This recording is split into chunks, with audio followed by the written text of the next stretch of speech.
Oh, hey. Hello, hello.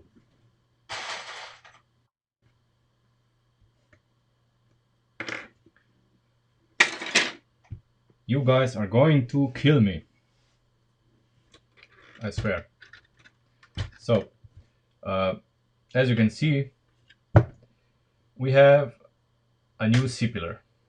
I couldn't leave good enough alone, so I redesigned the whole area here.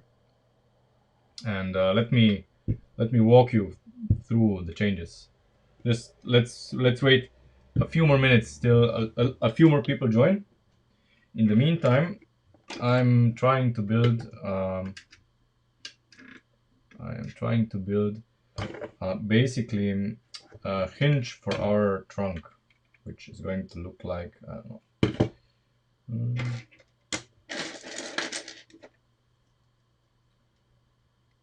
Basically, mm, what I want to do is I want to have a hinge like this. So here is the hinge, and then the trunk opens up like this. So it clears here with this gap. It clears the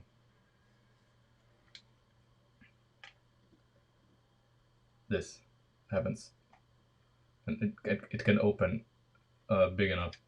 So just trying to figure out how to mount it to these. What we'll see. We are going to see. Yeah.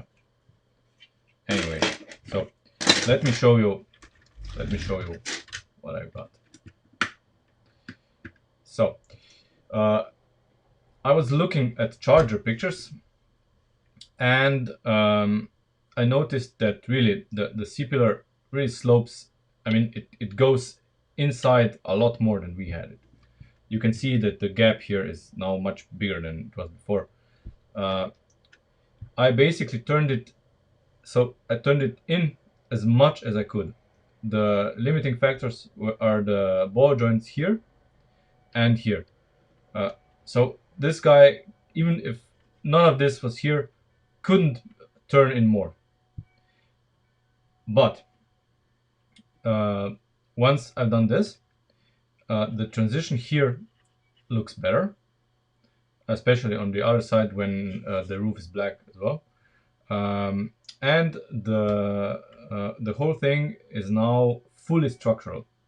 So I can basically remove this here entirely, and it's, I mean, not entirely, because I show you, it's basically supported on 4 points. So the classic points here, 1, 2, 3, 4. So it's a 4 point structure. So it's supported in 3D space. Now let me show you how this looks. Um, Naturally, all 4 ball joints are going to come out, as is usually the case.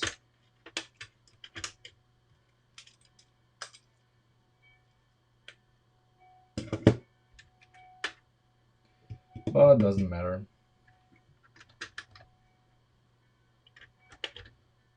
We know where they go.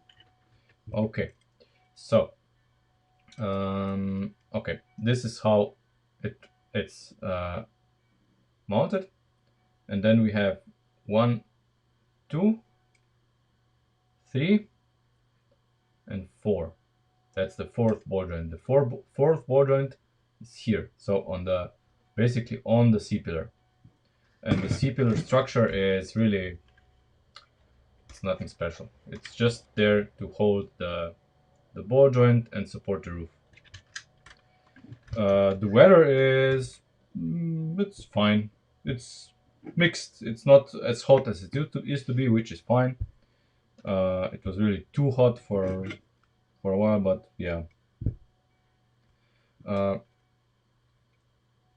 so even inside, you can see I have supported the pillar just so, you know, just so it adds strength. It cannot be pulled apart easy. There's plenty of room here to do that. And yeah, it's simple. I mean, one caveat. This guy here is not exactly legal. It's maybe 1 or 1.5 millimeters off, maybe, or not even that, but it's a little bit forced, which for the stability of our structure is good.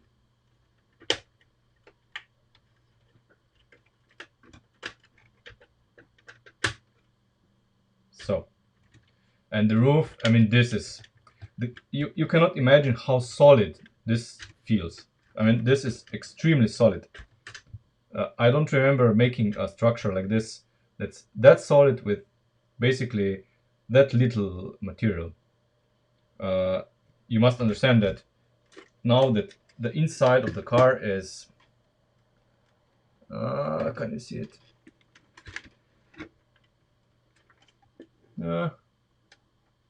Let me turn the camera.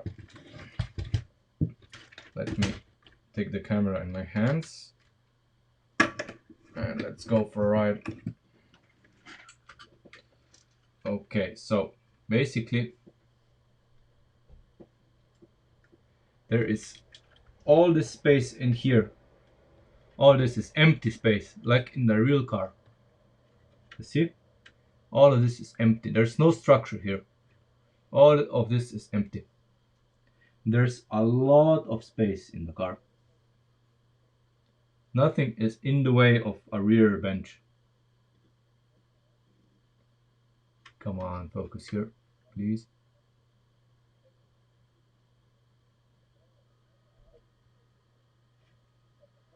Kind of hard to show it on camera. Yeah.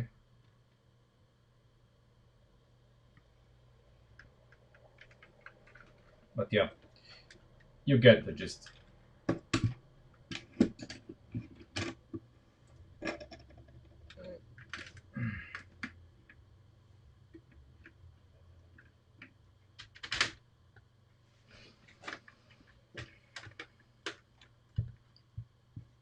So, what are we up to today? Now let me put this back and let me explain the things that we are going to do today. Very important things. Hey David. So, with the new C-pillars out of the way, the rear is now a lot slimmer here, and we need to do something about this. So the bumpers here are 1 too wide. If you look at pictures of the real Charger, let me just put one side on to explain what I mean, because this is probably going to look extremely awesome when we're done. Very awesome.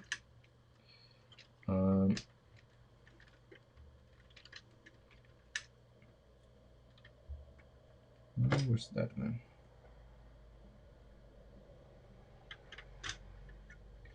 So,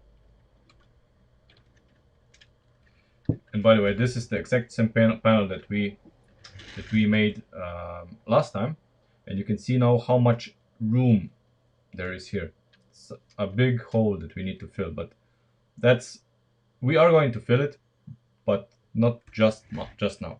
So let's focus here. See, when we look at the slope, so the curve coming here, we see that here in the end, this guy is forced, instead of going with the curve, so continuing the curve inside, it's kind of forced outside. to the outside. I mean, it needs to be straight because the end piece here is straight, and in as a consequence, you see the bumper here is very wide, and the car looks extremely wide in the rear. So what I want to do is I want this to be one stud narrower, and for this to happen, we need to make sure that this guy here follows the curve, and that way we can make this narrower. Let's hope that this isn't going to be a problem.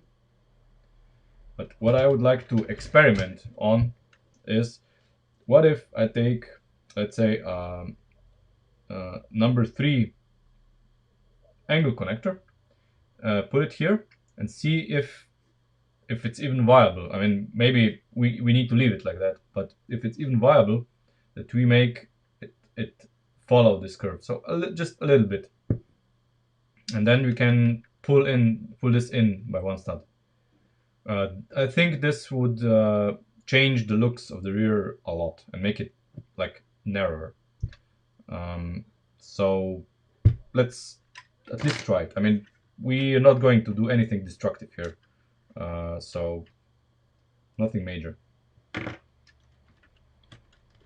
And we have the other side for reference, so we can rebuild it to the exact same specification as it was. So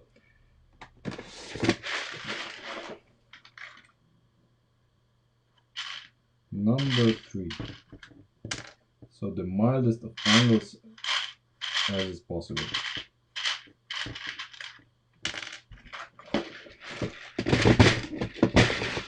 So, and I would really recreate those 2 points just with angles, and I would basically remove this guy, and just go in, or maybe not even remove this guy. Wait, do we need to remove this guy?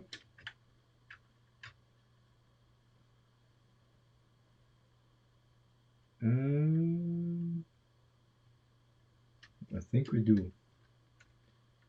Yeah, because this is... Wait, what? Goes like...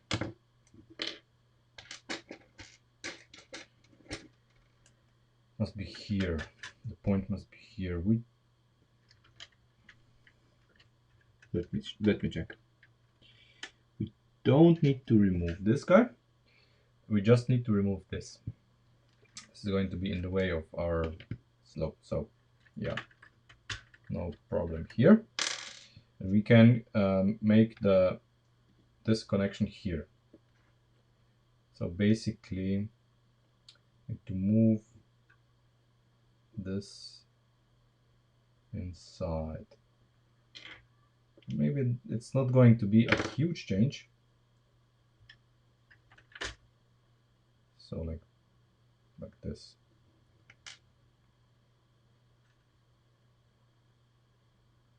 Yeah. Maybe it's not going to be a huge change, but I want to try it at least, just to satisfy my curiosity.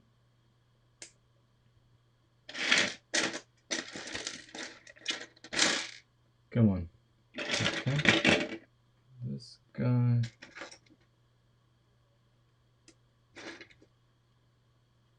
Okay. And let's do maybe just the top one. Just, you know, just to see what's gonna happen. I'm gonna remove the bottom one so it doesn't interfere.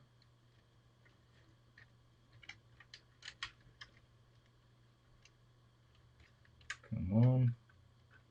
Okay. Let's see what's happening here.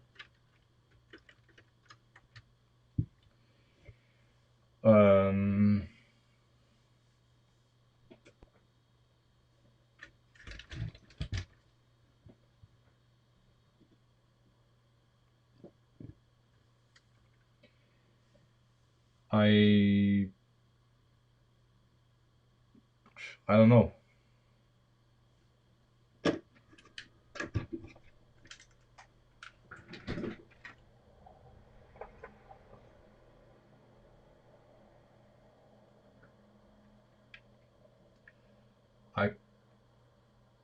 I'm on the fence here. It kinda looks a bit too much. Slightly less would be good. It's too much. We need less angle here. But I like the angle because it does. I want it to be slightly in, but this is too much.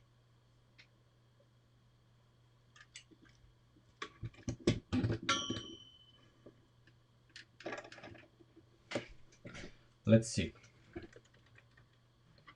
What if we move these two guys slightly to the back, and then we replace this with a 3-stud axle.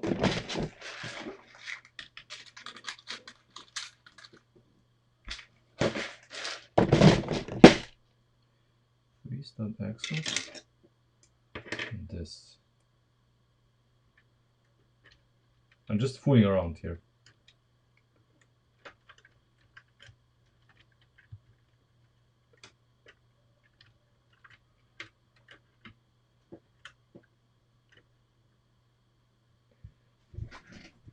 Okay, that's better.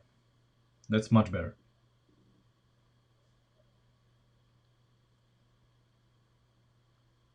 The what? Axle 3/4 pin connectors. What do you mean?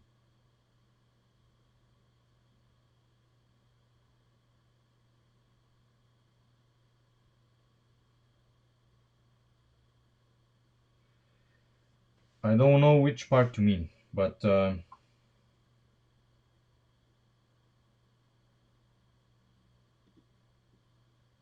you have the Bricklink part number so I can Google it? I mean, this looks okay.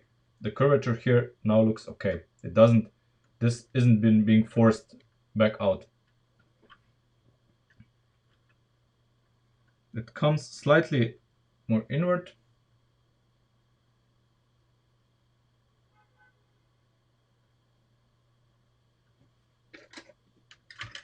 Let's check with our bumper. Yeah, see? But still, the bumper still, yeah. You know what? This is all nice and good, but the version that we had before is much simpler, and this doesn't give us enough return for our investment. So let's downgrade. Let's go back to what we had before. Okay, so Bricklink part 9398. 9398.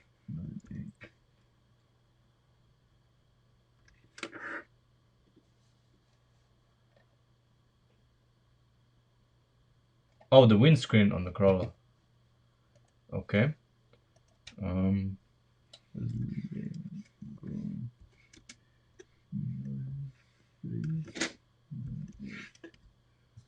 Okay, let me see. Windscreen. Oh god, the pictures are so horrible and so small. No video. Spare me the video.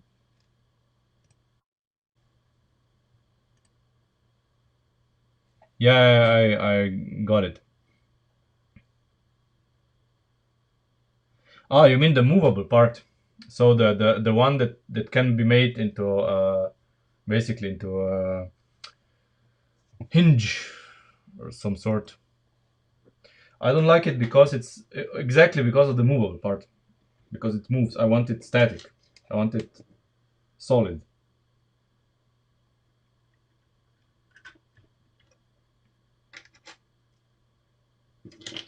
But you know what?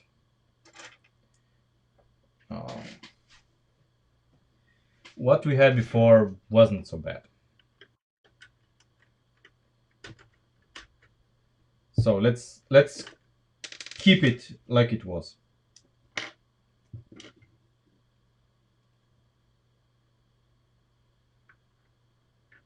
For now.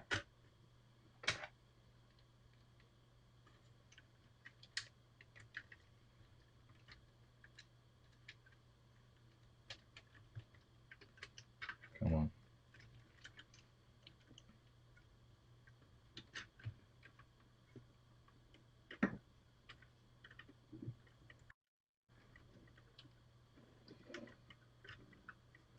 I'm keeping it simply because it's the simplest. It satisfies the requirements enough, I would say. It's not perfect, but it is perfect. It is good enough. I'm not gonna change it now because now we're going to further develop the rear end, and making changes now would be counterproductive, kind of. Mm.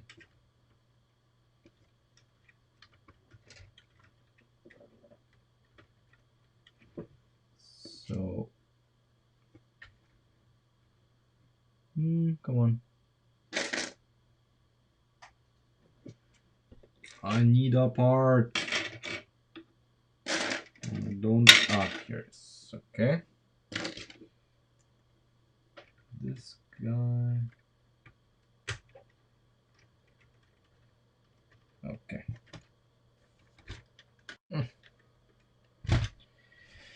So, the plan for today.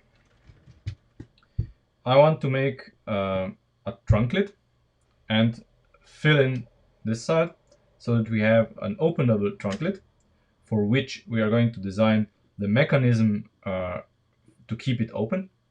So how do we design the mechanism to keep it open? I was thinking about this quite a while. So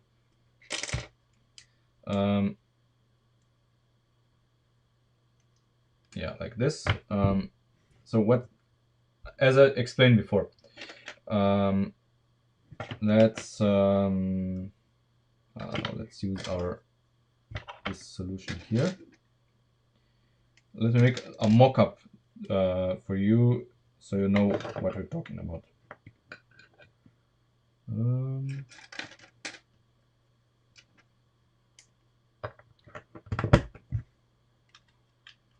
So basically, yeah, let's say it's something like this, and then we have, I don't know, we have something here. How much? Where does it need to be? Okay, here. Okay, just a second. A few more bricks and we are done with our mockup. Okay, so imagine this is our trunk. Then, yeah, we need to open it. So looks like we need a 4-stud here. So we need a 4-stud here.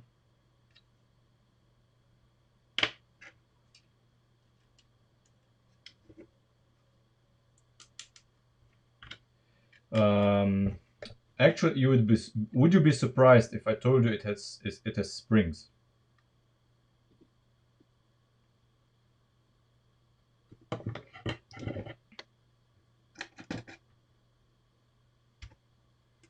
And we're getting to it. I just need to make this work. Then I'm going to explain how it works. And what we are going to do then with our car. Hey, Sander.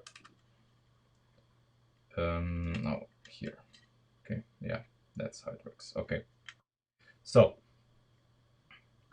you see, it's like in the real car. If you have many cars that have a trunk hinge like this, work like this. So that's that's going to be the shelf here, behind the window, and this is going to be our trunk. So basically what's happened here, we need this part to be shaped like this, so that when we pull up, see, this allows the trunk to be opened to a reasonable degree. Okay, that's basically the shape of our trunk. Shelf behind rear window, trunk deck, and this is the hinge. A mock-up of it. Ours will be more elegant. This is just, you know, here are maybe probably done without. We're probably going to do this with connectors and axles instead of the lift arm, you know. So when the trunk is closed like this, there's a lever here, usually a lever here, or even attached to this point. Well, usually it's a lever here, you know, another lever coming down here, and you know, and there's a spring attached to it. So when you pull it down, the spring is being stretched. So, and when you open the trunk lock, the spring is then allowed to compress. So when the spring compresses and the trunk is pulled up. There's another version of it. Another version is done with torsion bars.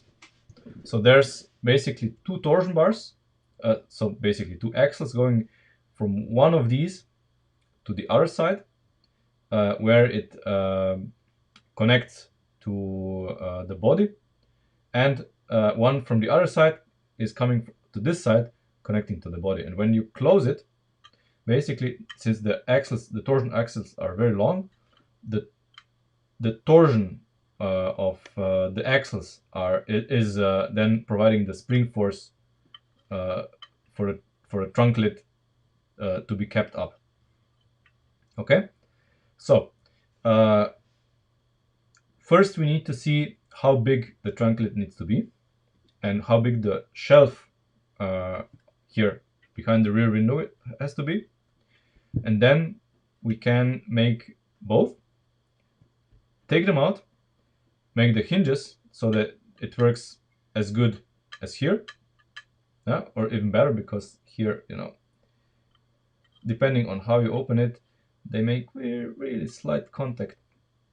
No, they don't. They made slight contact because I had it crooked. Okay, so yeah, this is an acceptable solution. The panel gap is fine, you know, and it lifts up. That's what you want. Keep in mind that the opening angles on the original trunk lid is not great either. That's a common complaint with chargers, that the trunk is very inaccessible because the lid is very small and it doesn't open wide enough. So, you know, if we make it anything close to this, I'm happy. So I'm just looking at the monitor to see where the trunk lid actually begins and how long it needs to be. So the rear window is like sloped and ends approximately where we have this lift arm. And then I'm just eyeballing it. The space from the window to the start of the trunk lid is like 3 studs. So it's one 3-stud panel, basically. Now we need to decide here: do we use for this part, do we use lift arms? So let's say 3 lift arms, or do we use panels? I'm on the fence here.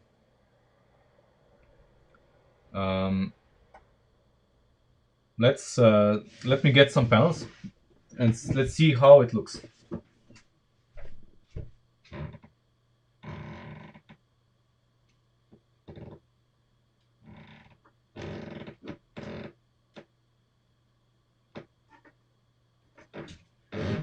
So this is the last square black panel that I have. So I need to order more. And we can use, we can use these. We can use these. But lift arms, lift arms would look smoother. That's, I mean, inevitable. However, keep in mind that one problem with lift arms here is they cannot be like here, like that. I have nowhere to mount them. So we need to mount them here to the sides.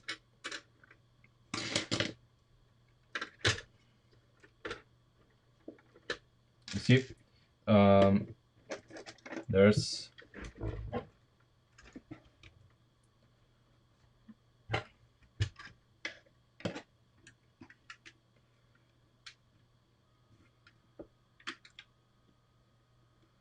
God, the light is bad. Do you see it? See, there's the black panel, and we have these two holes and these two holes to mount something. We need to mount, the support for the panel above the trunk to these. So these two supports are going to be probably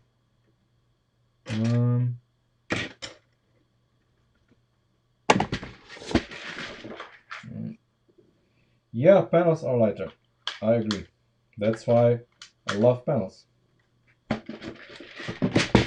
So we would probably do something like this, we have to do something like this with these here, and then we can do the lift arms. So it would be a 13 and a 15, alternating here between them.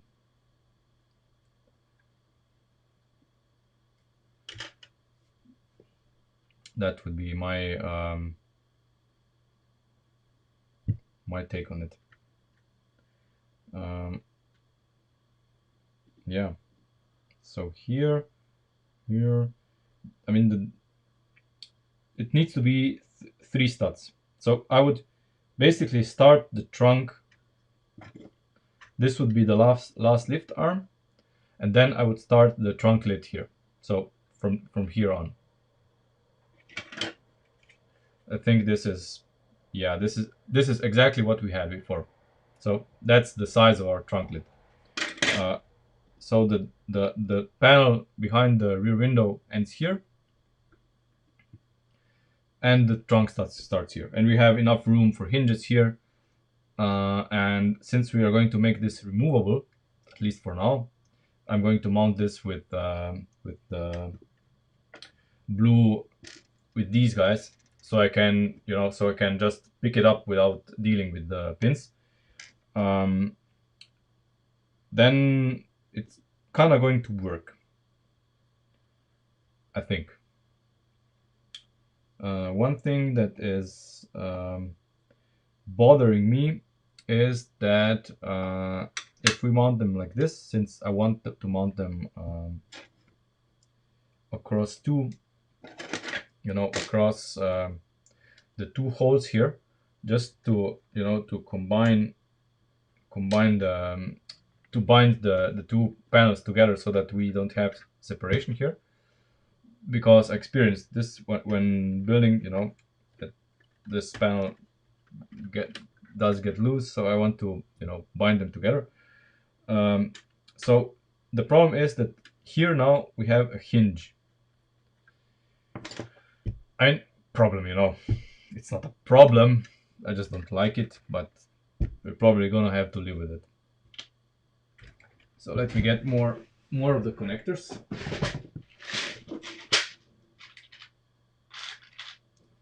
Like 2 more. Let's get axles. And let's get some pins.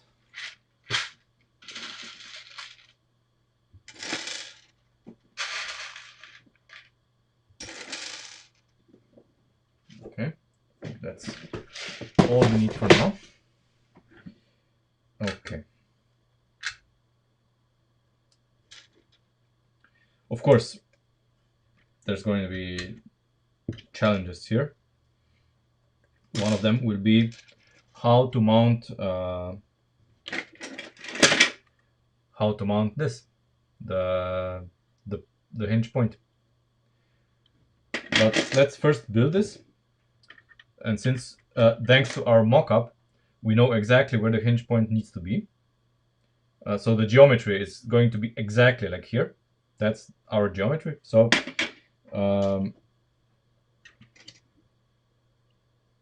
yeah, one more. Let's see what do we get here.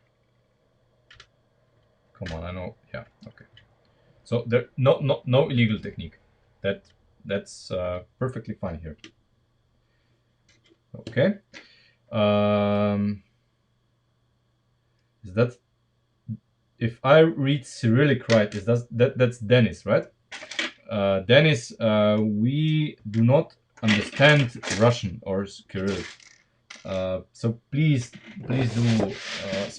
do write and speak in Latin letters and speak in English. Okay. I had Cyrillic classes when I was in primary school, but that's a long time ago, and you know, I could be sold into slavery in Russia because I don't read Cyrillic at all. Oh, okay. So, right. This guy needs to be shorter. I thought it's a 13, but it needs to be, actually, needs to be an 11. Okay. Okay. Nice. Okay, that's our deck. So basically, another 11, yeah. Another 11 here.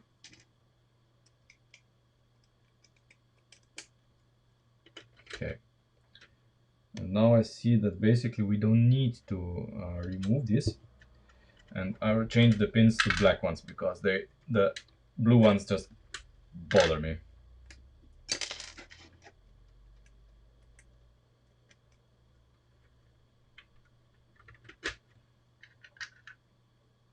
And I think I'm not alone.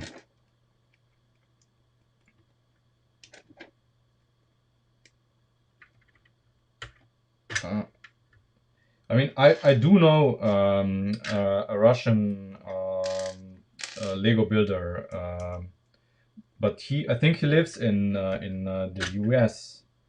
Viktor Koyenov. I don't know if you heard of him. VK Technic or something is his handle on Eurobricks. Yeah, that's no. That's, see, no blue pins, much better. Okay, so that's, that's our deck here, and the rear window slopes like this. I don't know what we're going to do to mimic this yet, but right now this is not our concern. Our concern now is to how to mount the hinge here. So the hinge is basically 2 studs away from here, so it needs to be on this line. So our hinge needs to be on this line. So unfortunately, for this to happen, we need to destroy, we need to sacrifice the smoothness of our trunk deck, basically to accommodate the hinges. Yeah. I know exactly who you mean. Okay. So there's yeah, we need to do it. What are we going to do? We're going to use this guy here, this guy here, and here.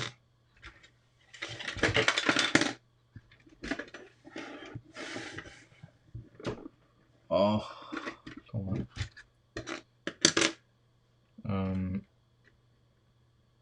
Since we're going to install this as a unit,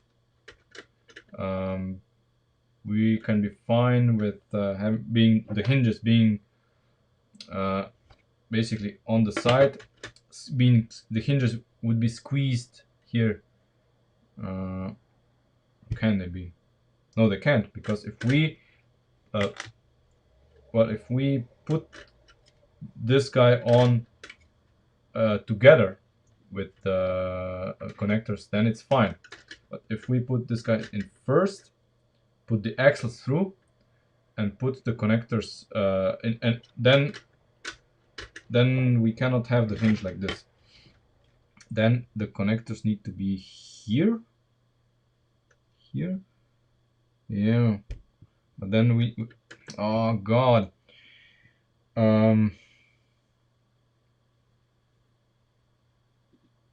Okay, 1, 2, 3. So the hinge part can be here at the earliest, because we need at least 1, 2, 3.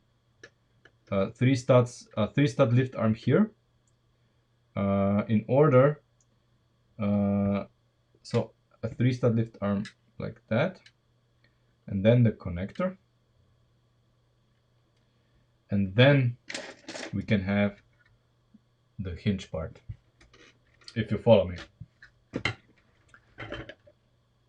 So then we can have the hinge part, simply because if we then remove the axle here and lift everything up, if the hinge part is here, then we cannot lift this up.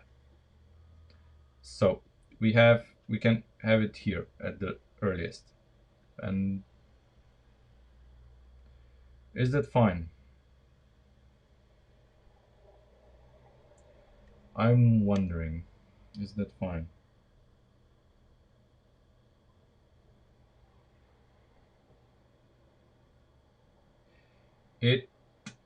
The answer is maybe. It's a maybe. Is it fine? I don't know.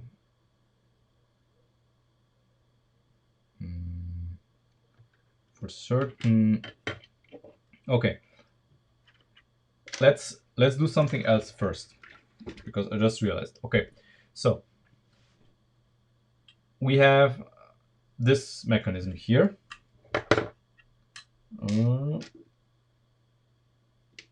Let's use this. Now let's use this. Okay, so we have this mechanism, and now you know, now we need a lever, or a lever, or whatever you spell it, for our spring. So we want something to hold this up when it's open. You know, and the other problem is where to mount the spring. Where to mount the spring here in the car. So if we have it like this, and if the spring is even viable, so probably we need less travel for the spring, because that's excessive. We are going to use a small spring in any case.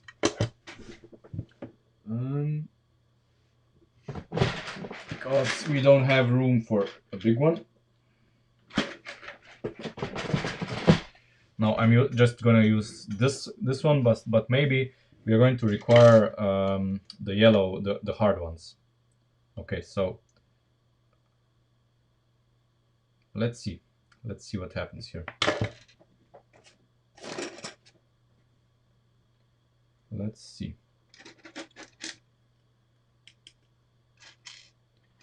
Let's mock this up and see where the spring needs to mount.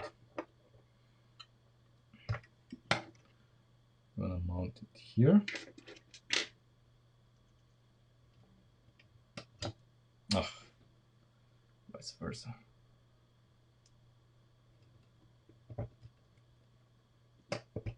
Okay. Okay.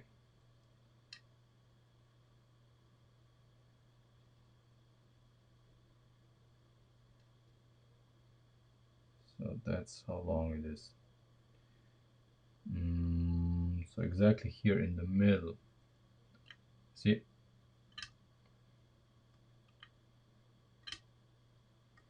That would be our trunk mechanism. But, okay.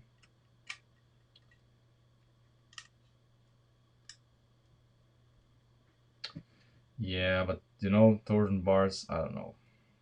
Maybe. Maybe.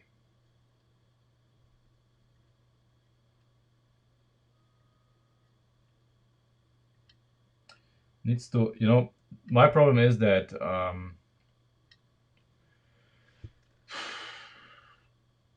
yeah, well, there's not enough length for it, for the torsion bar, I guess. But let's try it. Let's try it. Let's see what happens. I'm just as curious as you are. So let's build it. We don't have a lot of room. How much room do we have? We can use 12 stud. We're fine.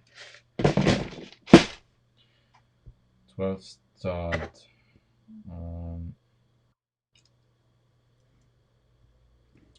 And then we have the connection for the torsion bar. Let's say here. Let's say this is the middle.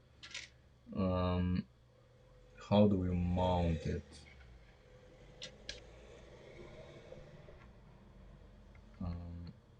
In the real car, I know exactly how we mount it, but here we mount it like this. Yeah, let's do it like this, just so we have something.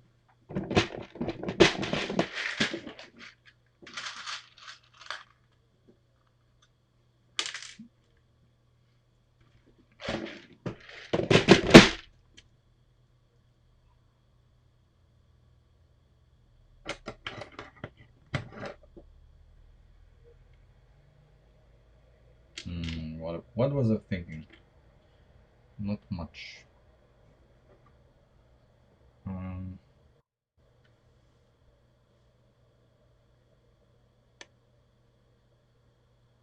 Yeah, the pivot point is going to be the torsion bar, but I need, you know, I'm just building one half of it, and this part here is the center. You know, the center of our. I'm just mocking it up. I'm not seriously building it right now. I just want to see if the torsion is enough, or you know, just see what's happening. And I need a strong central mounting point. So our mounting point for the torsion bar is going to be this, because the torsion, it's going to be mounted differently. But you know,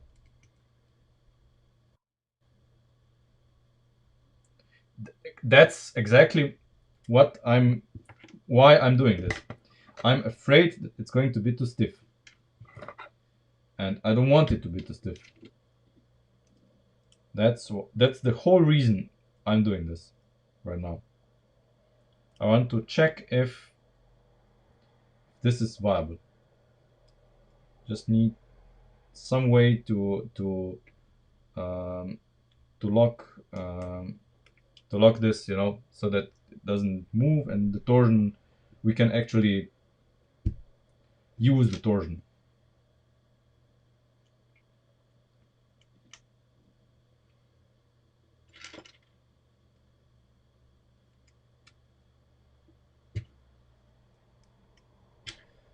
God, I suck at this. Really. But hey, I think this will hold. This is going to hold.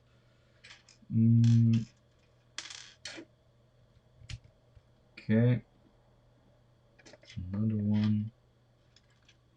Too lazy to look for the right parts. Okay. So this should provide enough you know. And of course we need this to be in the open position. Let's see now. See, this is now our torsion bar. This is flexing. Now let's see what's happening. And I can tell you right away that this is too hard. This is way too stiff.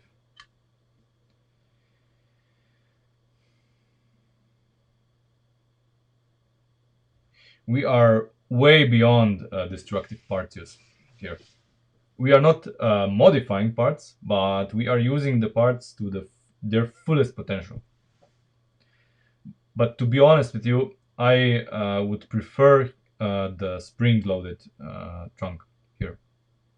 I would prefer it because this is, you know, this is way too stiff. I could force it down, but you know, for suspension, this would be fine. But the movement it has to make it is way too much.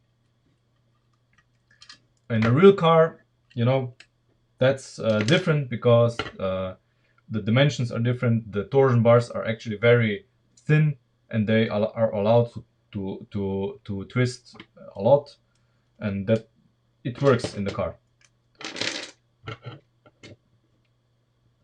Well, yeah, it would. The problem is that in a real car, the torsion bars are, you know, they go across each other. You know, the torsion bars go like this from one end to the trunk. So the ends that I'm holding with my hand are mounted to the trunk lid, and the other ends are mounted to the opposite end of the trunk. So the torsion bars are long, but we just cannot do this with Lego because they need to be, you know, they need to cross, and then in a car this is possible, but with Lego we can only do so much. So I would revert back to the spring-loaded solution. You know, this is fine. This is perfectly fine. We just need to figure out a way to mount the spring. It cannot be here. It must be below the deck. And preferably, I don't know, preferably like I just don't want this to fly off anymore.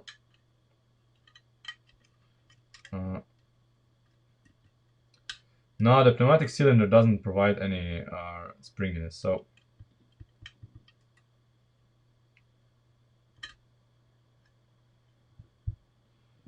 we mount it here. Okay, we mount it here.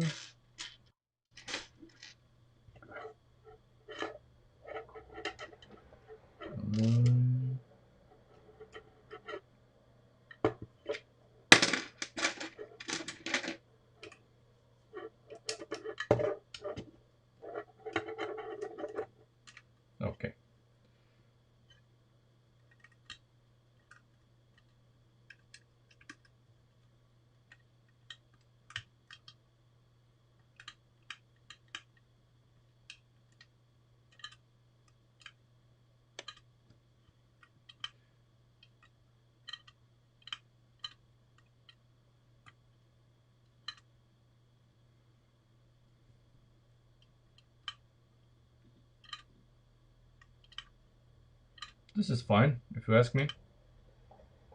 Keep in mind that everything is twisting a little bit because we are, you know, we just made just one half of it, and even that's made half-assed because we're just you know, well, I don't want to use a longer spring because of the way this is mounted. So if we put this into the car, you know, see, this is how it's gonna look. I mean, look, lengthwise.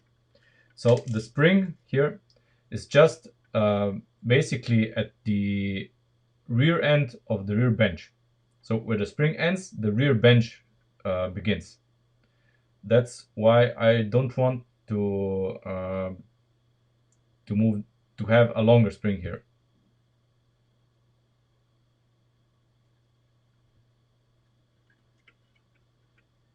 You know, it's going to be here exactly.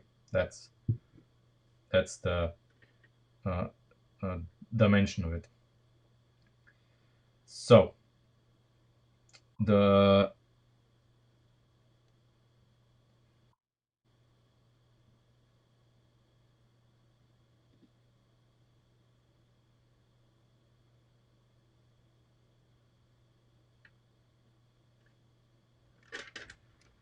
okay. Well, I don't think that there's need for a reinforced spring. This is fine. You know, I don't want when we release when we release the trunk lock, I don't want this to shoot out, you know, like crazy. This is fine. If we use 2 springs, should be enough. And there's a resistance here now because you know, the spring is not supported correctly because this is just a mock-up, nothing else.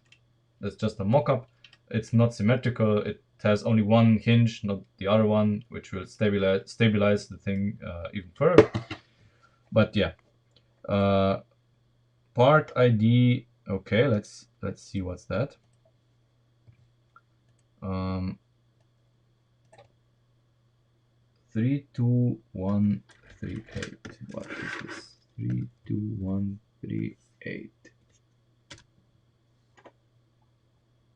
Okay. Where would you, Moss? Where would you? No, Moss. Sorry, Xander. Where would you use the part? Where would you use it?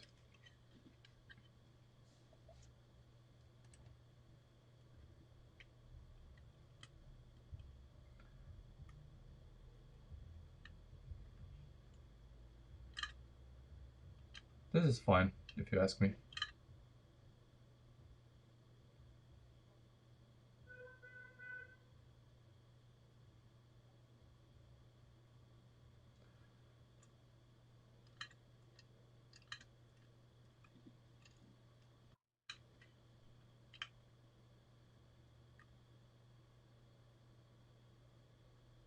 Upright.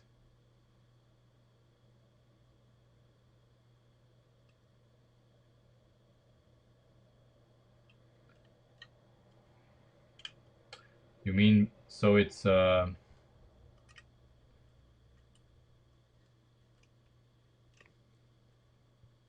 don't know. So it's less. So it compresses less. I mean, it's so it. You would put it. You would mount it half a stud further back, right? Half a stud further to the back.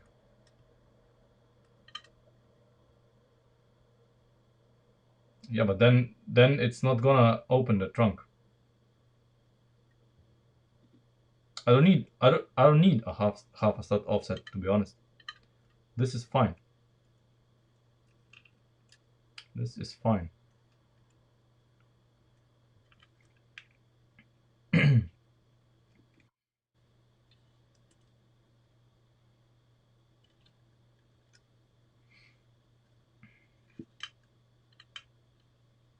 My bigger concern is how to construct the hinge. because we have constraints here, but we need to work around them. I see. We're going to have to do things differently here. No, this we're not going to use pneumatic cylinders for this. This is not a real car. So basically, we need to remove these and think of some other solution to mount everything here in the front, so that we can have, you know, this as much in the front as possible, and the spring would be here, of course, mounted directly underneath here, so that the you know the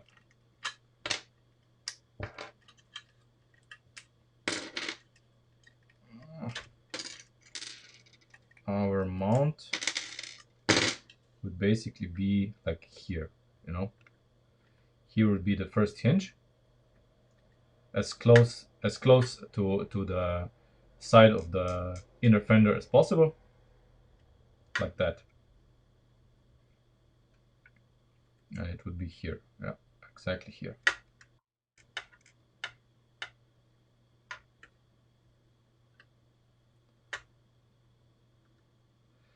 Toggle spring mechanism. What do you mean? Do you have a link to it, or this would be nice. The opening of the trunk is pretty much what what would be expected from the stock car. Not a lot, but not that bad either. I mean, it's usable. It's usable. Should be here.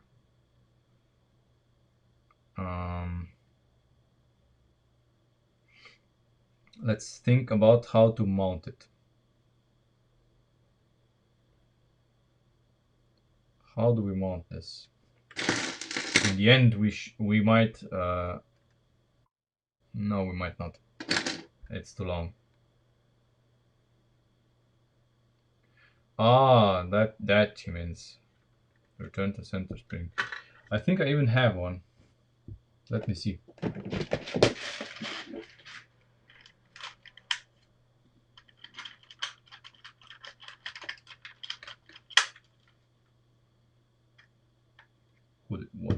Who with the thumb? I have two.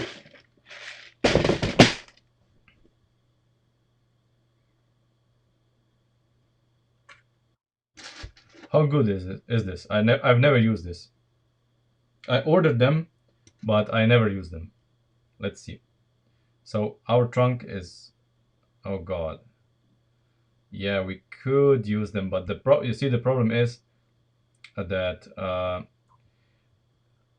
this is the opening when the trunk is open, and then when it's closed, it would constantly be under load. I don't know if this is good or bad. I mean, we could go. I mean, this could be for the spring and the mount at the same time. That would be viable.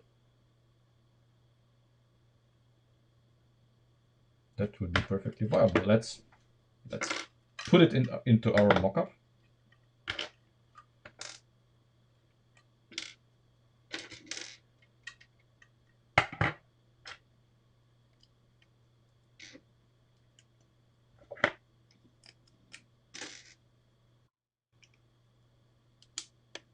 Yeah, but that's that's true for any spring.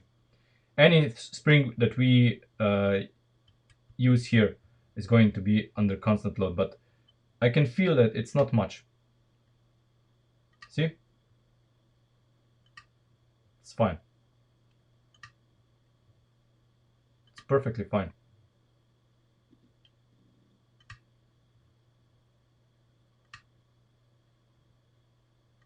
and it's the hinge at the same time as well. I like it. Really like it.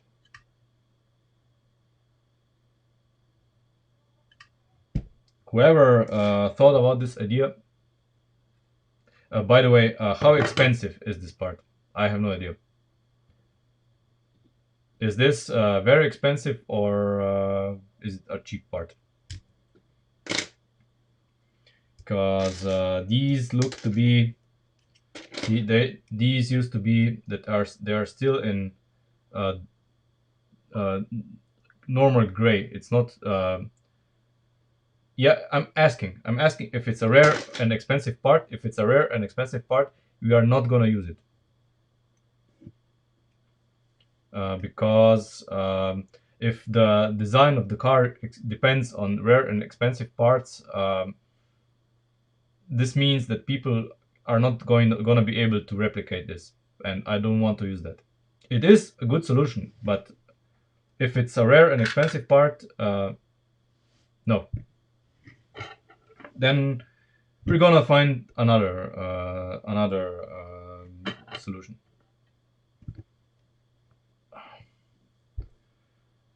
Can someone brickling it? I don't know what part number this is. What's the average price of this on Bricklink?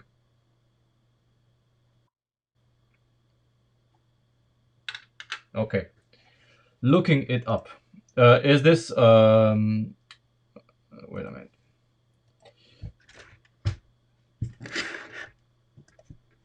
Toggle spring mechanism. Okay. Let's see. Um.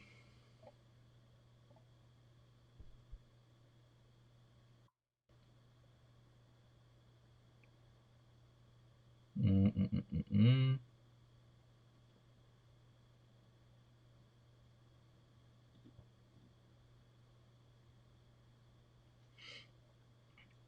I mean, you know, I know how the trunk opening mechanism works, but thing is, all these mechanisms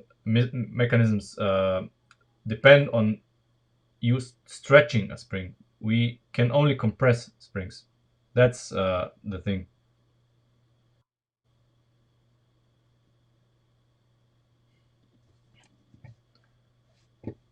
Part ID.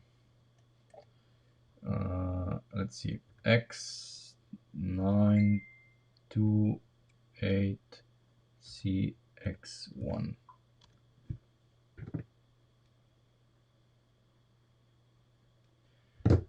Huh?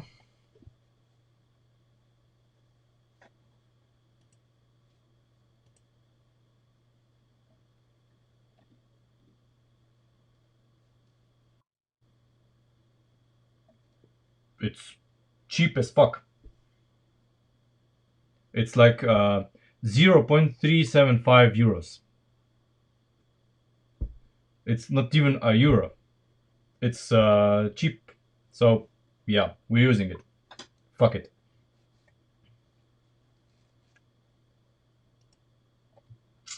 There we go.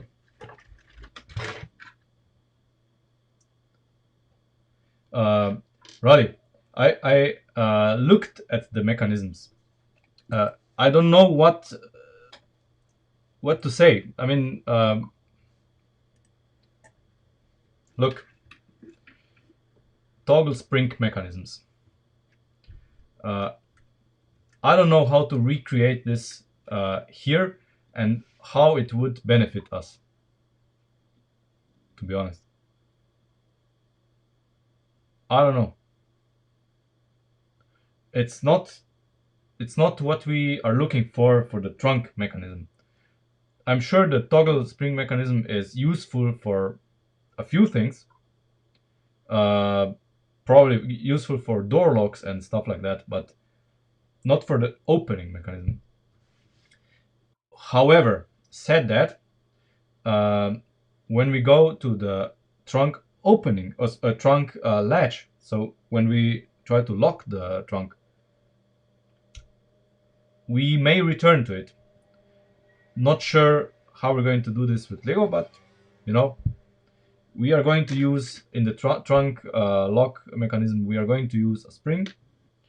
And well, we don't have a lot of room for the trunk lock, but we will make it work. So it's decided. That's what we're using.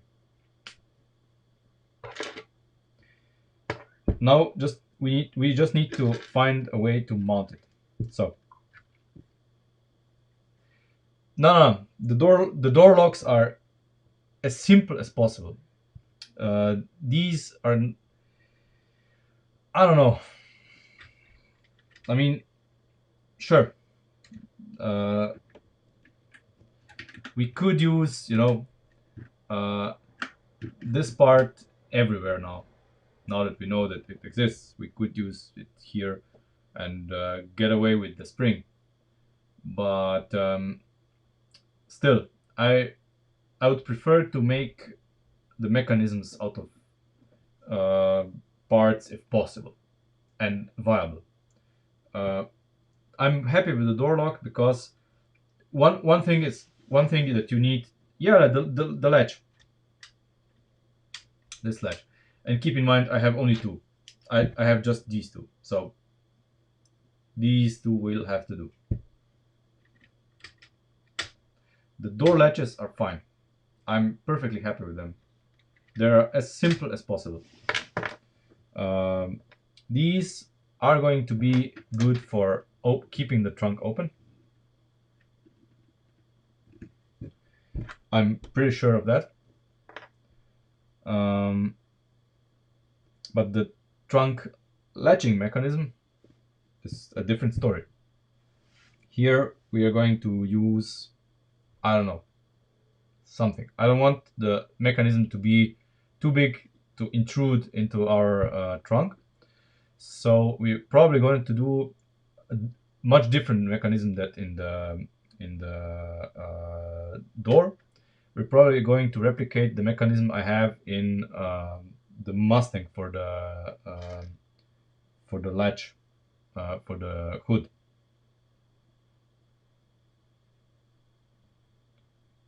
Yeah, I know what you meant. But the problem with the door, using the door latch for the trunk, is if we take a look at the door lock for a moment. See,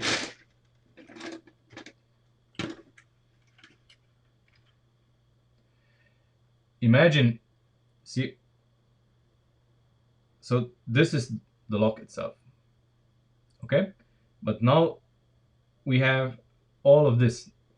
We have depth that we don't want. We want the trunk lock to be a maximum of 2 studs in width. See, if we have this mechanism in the trunk lock, we have 1, 2, 3, 4, 5, maybe 6 studs. And now 6 studs would be like this. We would basically have a lock but no trunk. We don't want that. So the trunk lock is going to be different. It has to be. It cannot be the same. We may use it for the hood lock or something like that. But maybe even not that, because there's not going to be much room in the front either. We probably will use the same mechanism to lock the hood than the trunk, or a similar, something similar. Okay.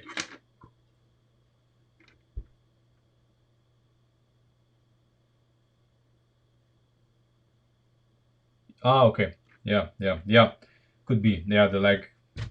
Yeah, that's the issue. Okay. Let's mount those bitches. They need to be so it needs to be like this.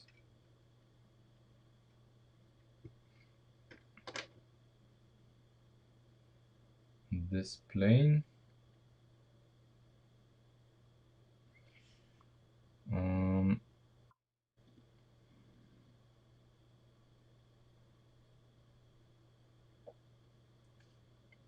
But we need to mount them the other way around, of course, because reasons. Okay. So if we, where's these guys? We use like this.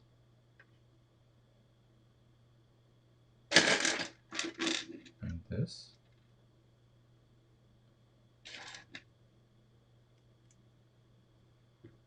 And mount them here. Right, they need to be here. Yeah. Need to be here somewhere. Need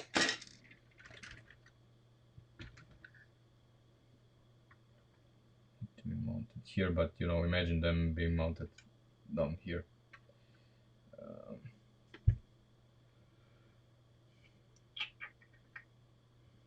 So it would be there and there.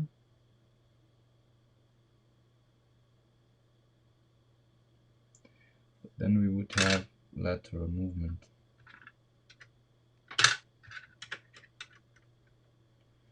Which is irrelevant because we're going to, yeah.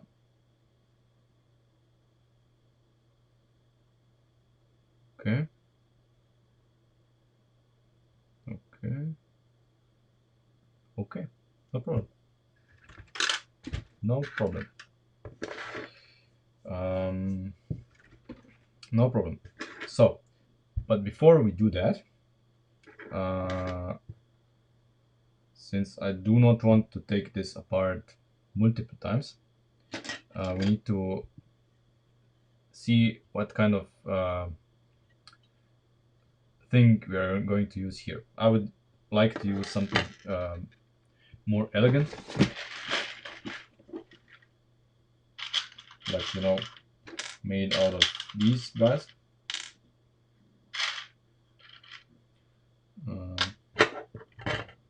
This is a 4, isn't it? Or is it a 5?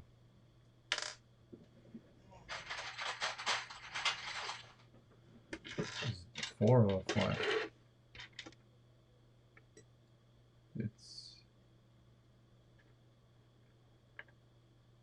It's a 4.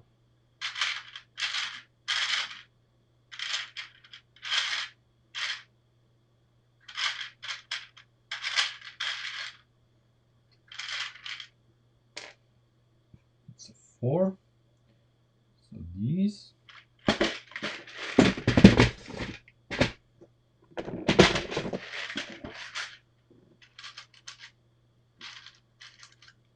These.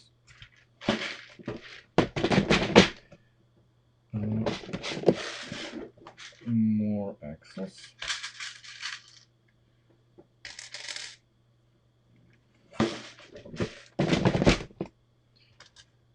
So, elegant solution would be, you know, to make it like this. I think this is the same. Oh no, it's not a. It's a 5 in here.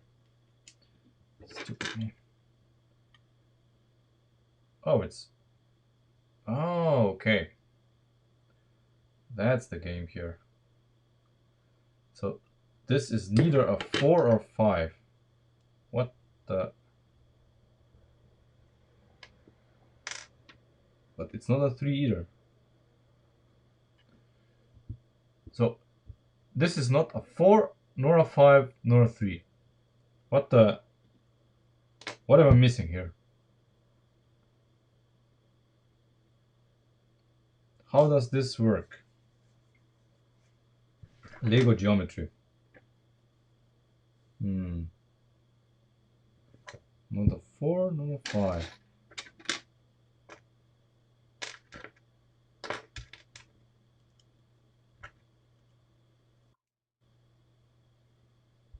Yeah, it's a weird angle. Okay, so I don't know, the 4 is close to it, so we're gonna use the 4. Doesn't matter. We're gonna use the 4. Doesn't matter. The difference is negligible.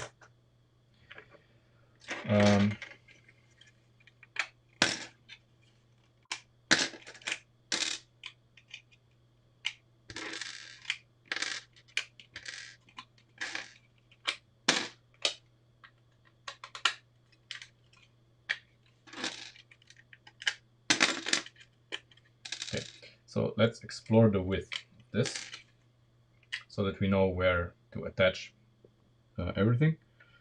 Okay. Okay, so these are fine. No, it doesn't matter. Not really. Not really. These are fine. Okay. So we mount the trunk basically to these.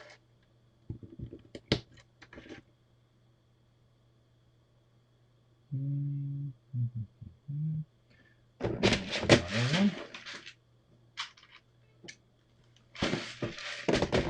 one. Okay.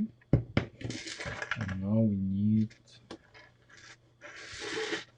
to reach this. We need what? That's 1, 2, 3, 4, 5, 6, 7. 7. 2 of them.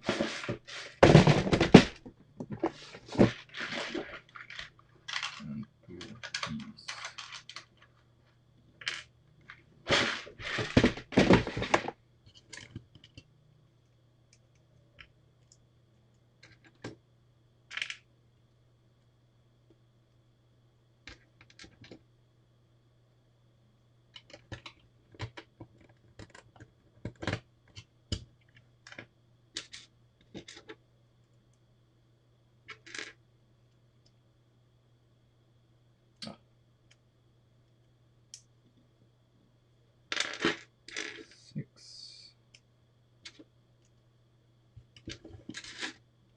Four,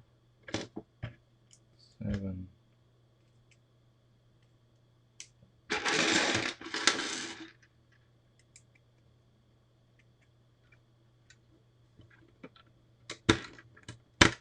Okay. So that would be something like this. Okay. Yep. It goes right into it. And these would be then on the inside. Like this. There's room for it. No?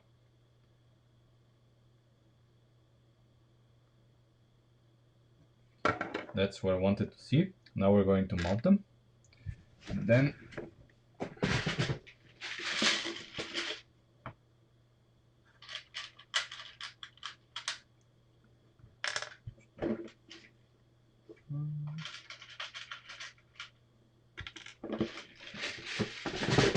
we'll see where we're at. So 2 more.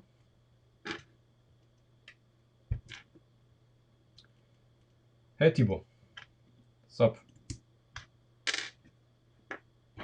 And this is what? It's how much is this? 13. 13. So it's 1, 2 on each side. 4, 9. So we need to make a 9 stud axle. Yeah, but 9. Yeah, I think we need 2 times the 3 stud axle. That's 6. 13 minus 6 is 7. So another 7 stud axle.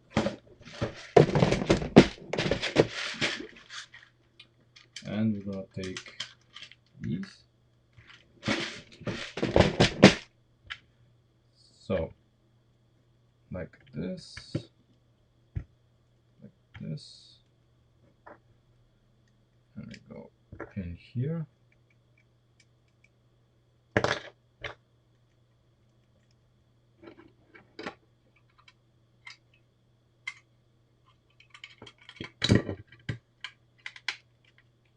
There we go.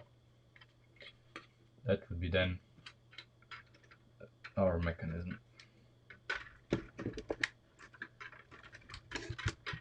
That slots in here. Yeah. Here, and then it closes. Alrighty then. Alrighty.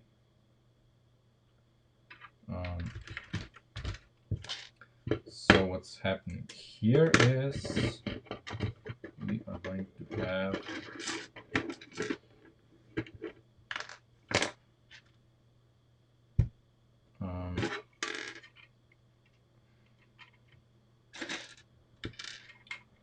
well, actually, we're gonna have to do it like this. This guy and this guy here.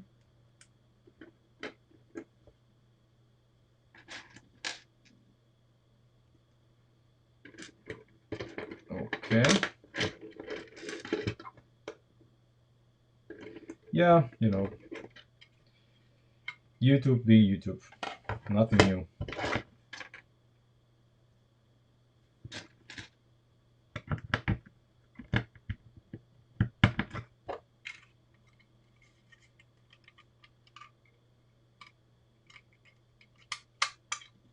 There we go.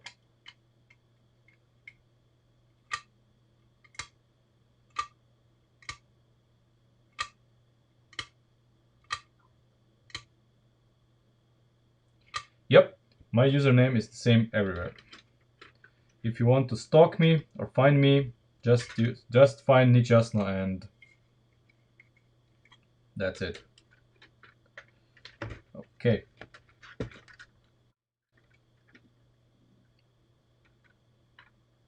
So that's it.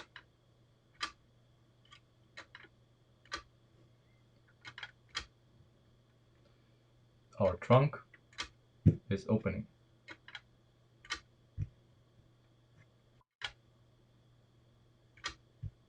What do you think? I like it.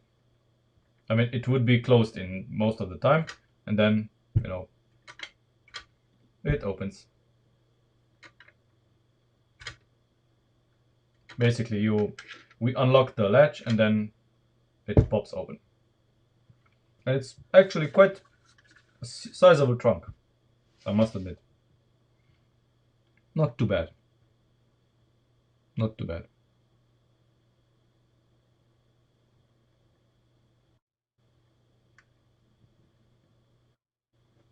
Yeah, the click sound is made by, you know, this guy's scraping just a tiny bit, you know, just a tiny bit scraping here.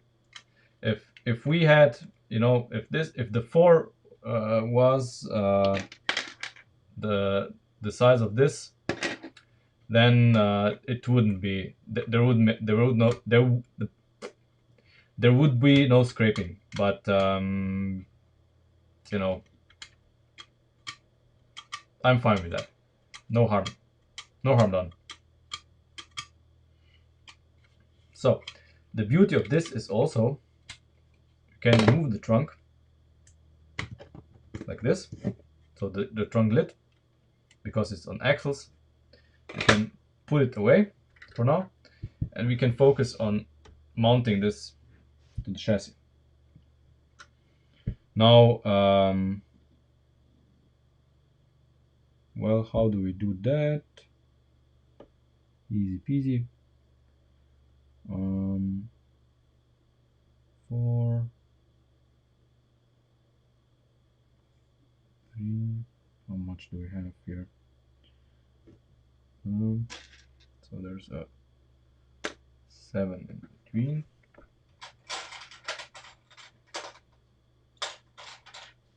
So 7 here, 7 there.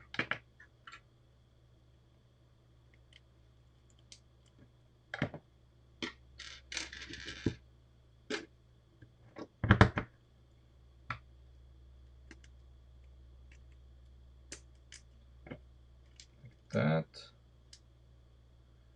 Then we need what? 4. Yeah, 4 something here. Because that's 4 studs that we need to cross. For this we need our half. Beautiful friends. The halves.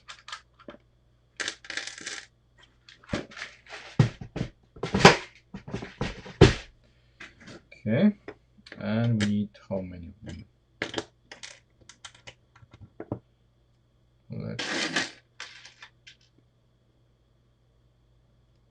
Let's have one like this, one like this. Put it in here.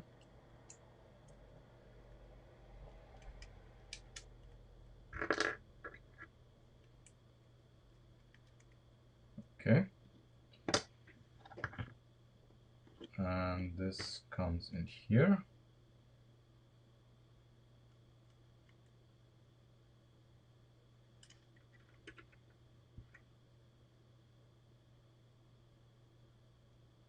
Oh, no, wait. What am I thinking? What am I thinking? Well, not much, apparently. Not much. Because, of course, these are being here, of course. There's no other way. Or is there? Not really. Not really. We need to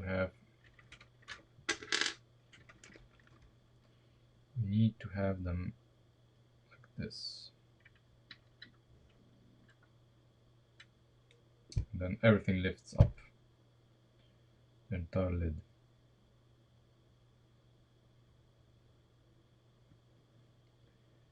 But I'm thinking, what if we lift this up as is, these are now on a hinge, of course, and this is going to happen. So, you know, this is going to happen, and this is not something I would like it to happen. I don't see an option to not let it happen.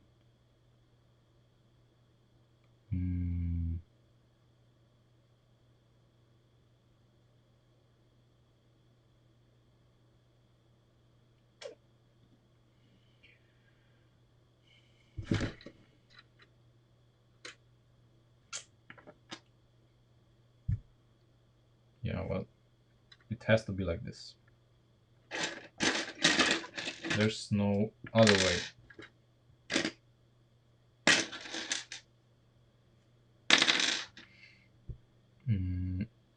There's no other way. So when we put in this, we need to fill the holes here as well. What can we do? We put our friends, the round spacers in it. Let me get some more.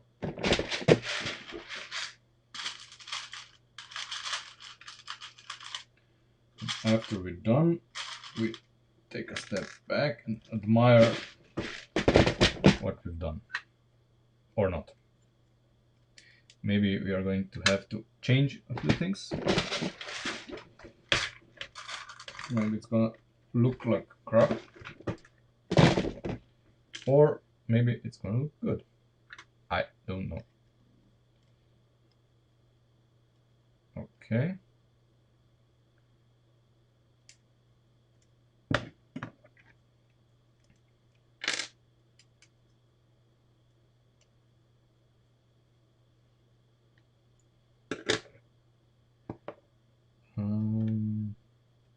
I need more of the connectors. 2 more to be precise.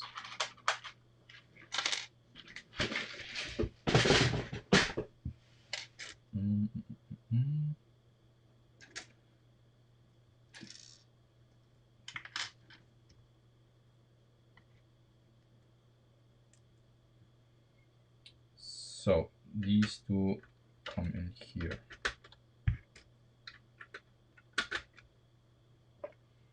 Now the real challenge, of course, is going to be how to fit this in, just as we discussed.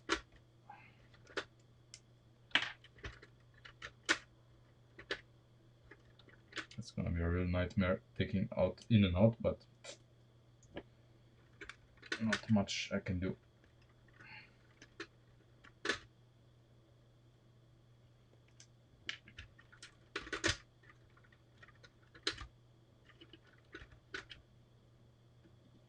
Okay, so I'm going to replace the black ones with the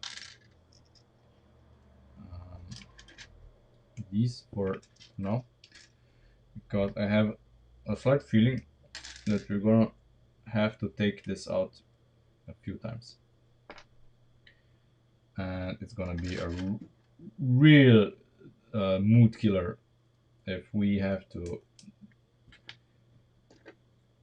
do this shit every single time.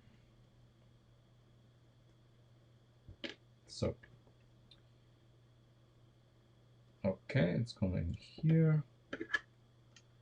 This is going in like that. Okay, great.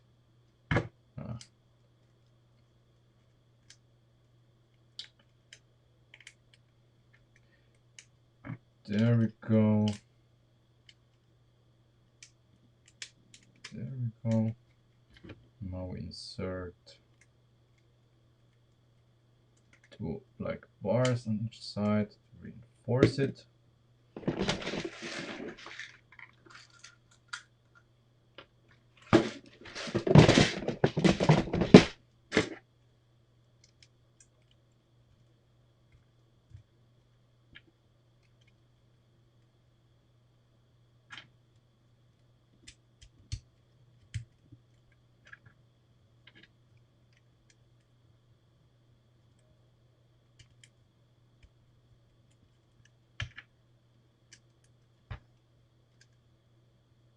Okay. Now let's install it.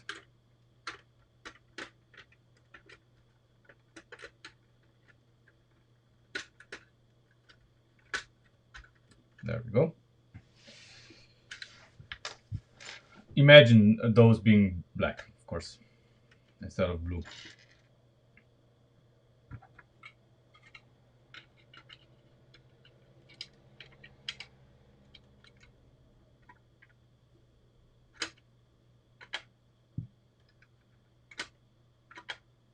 Yeah. Works as intended.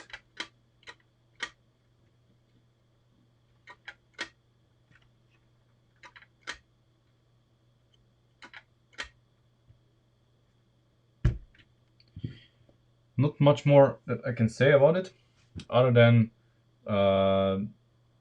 now I left it with the blue ones because we need to think of the surround of the rear window to make it look like a window, or I don't know, because right now it looks like poop.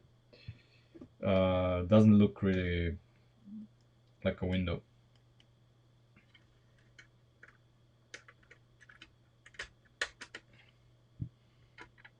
Yeah, you know, here. I don't know. Something needs to be here. Whether we put I don't know. You know, something as a parcel shelf or something. You know, we could put this as a parcel shelf replacement, and then if this is gray, if this is all black, and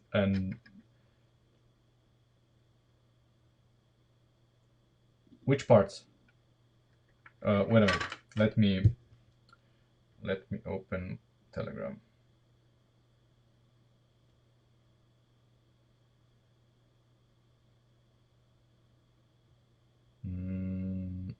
I don't have a message. Okay, so let's say we have something here to mimic the rear parcel shelf. Would that be acceptable? Because we somehow have to make the distinction between the body of the car and the window that would be present here. You know, so I would do the connector here and this also gray. Okay, that's fine. So I would do, you know, I mean gray. Ideally, I would do this in a less vivid color. Maybe if I find a part like this in dark bluish gray, but it goes well together with the connectors here. Yeah, I think it works. I think it works. So we can have a gray panel here that would just slot in there like this.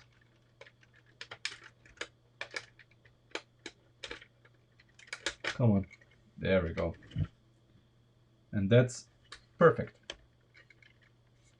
Yeah, and I would make this gray and this gray, and this pin gray as well, and then it would, or maybe even not. Maybe let's leave it, and then it would look fine. Imagine these in black. That would be okay.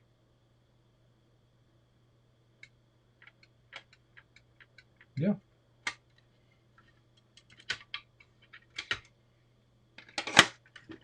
Okay. So let's commit. Let's commit and make these the pins. I know I'm gonna have to take them out at one point again, but right now I just want this to look right.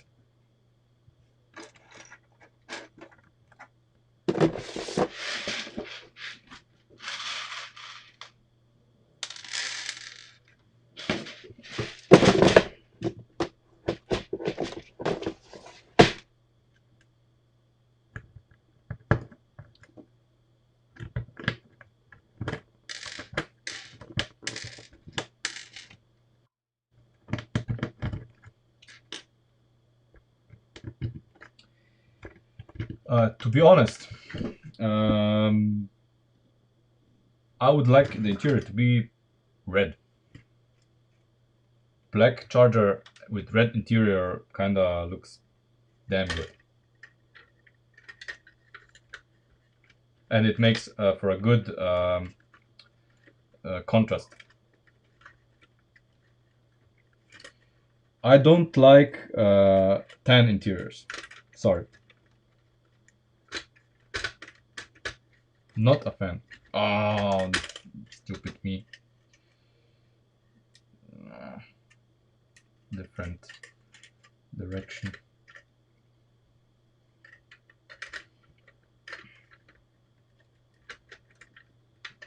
You can judge me, but I'm not a fan of tan interiors.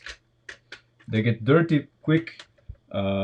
Everything is reflecting in the windscreen.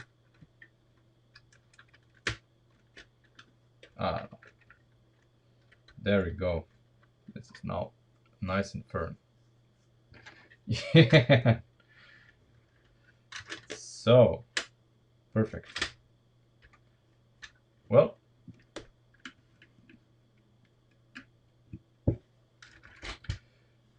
next part, trunk lock. So, the trunk latch. Okay, first we need to make the trunk as big as needed.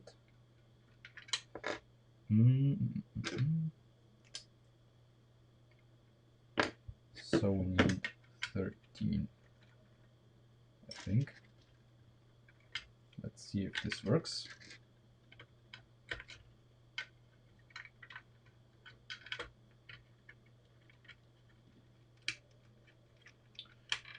For the love of God, come on. Okay. Yeah, this works. Nice. A cheap way to fill this gap here. Just add more panels to the trunk. And yes, great. As few lift arms as possible.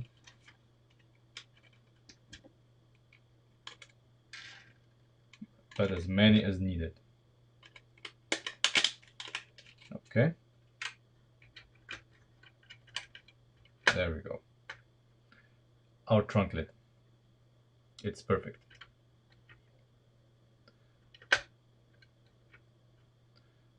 Nothing more needs to be added to it. Except a Tarantino shot from inside the trunk when you open it. But this will come later. Okay. We are going to fill the panels, the empty space here as well, but right now I want to make the trunk lock. A really nice, I really think this looks nice. And when this is black, it'll be perfect. Okay. So what are our options here?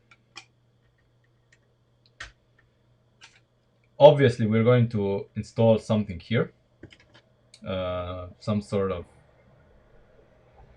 latch, I guess, which is going to be, I don't know, like, I don't know, this guy here, you know, and then it's gonna have like pin, and this pin is gonna latch into a mechanism. This is the general idea, and of course we're going to build the mechanism here in the drive without the car because we don't need it. We don't need this either for now, because for now all we care about is the mechanism cannot be higher than 4 studs, because the see the depth here in the trunk is 4 studs.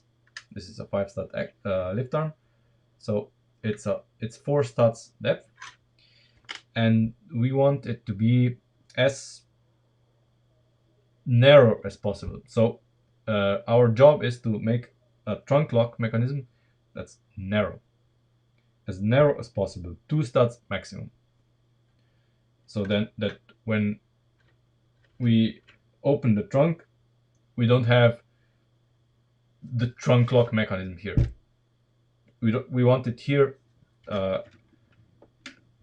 So the maximum amount it can do is cover up this black panel, nothing more. Otherwise, it's going to be too big. And this is doable. We can do it. We can do it. We can use this as support, of course, so we don't have to ignore this. The wall of the trunk can be used as support. So let's go to work.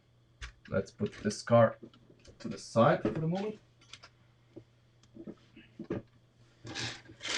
And let's see what we can come up with.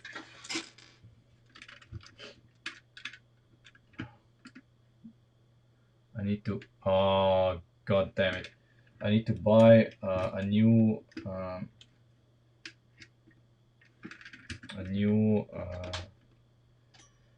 stand for the camera. This is horrible. Okay.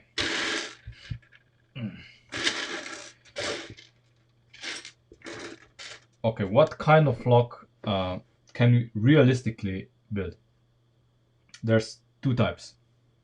One type is what I used on the doors, or what I use normally for such things. So when there's like a fork, I don't know, something, let's say this, and you know, a locking pin arrives, it's half open, locking pin arrives, pushes it down, and then it closes back in, and then the locking pin cannot, you know, escape.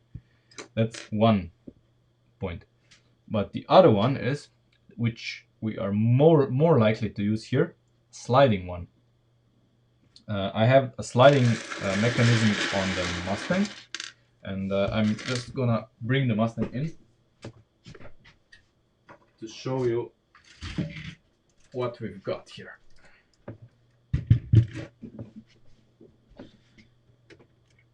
Okay, let's remove the hood.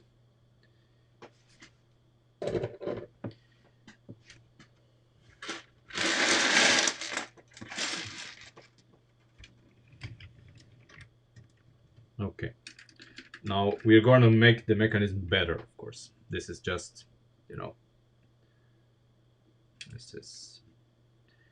this is old. This was the first attempt. So this is a mixture of what we're going to do. So this mechanism basically has, you see, the rotating bit and then a latching mechanism. So when something comes in here, the mechanism latches it, and then I push this out, and then you see this guy can freely rotate. Put back in, it cannot rotate anymore. Push back out, it can rotate.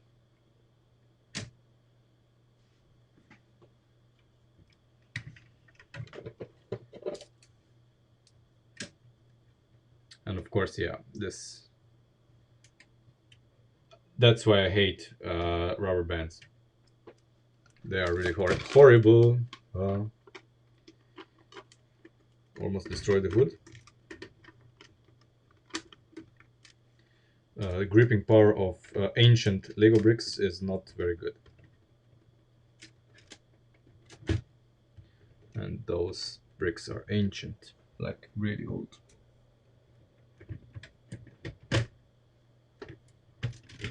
Okay.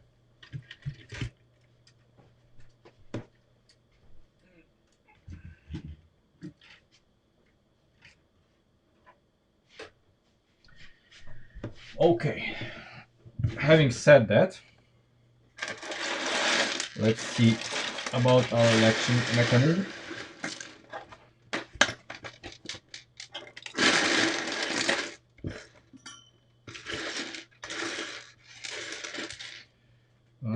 Let's get some axles. I don't know which ones. And we need a spring, of course. Spring. So the spring would be mounted sideways, and the latching would be done on the axles. So the axles would be sliding like this.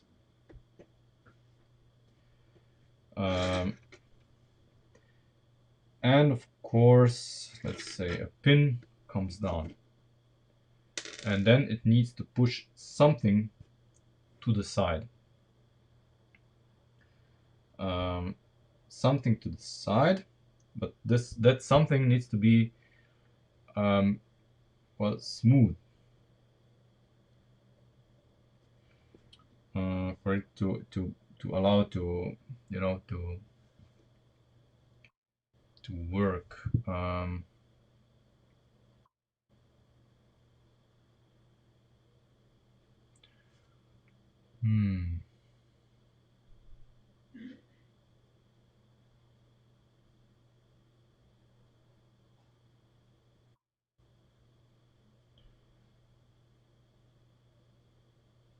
And here I am thinking of the toggle spring mechanism, actually.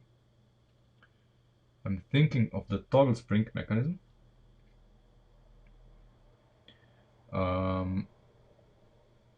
What if, and this is really interesting.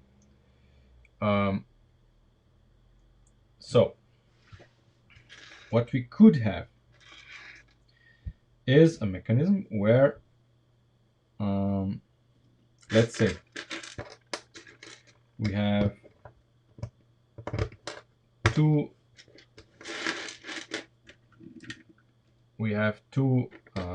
lift arms, and on one of them we have how do I construct this? We have, yeah, no, that's not gonna work. I mean, I thought if the lift arms would be, you know, like this, then we could have, let's construct it.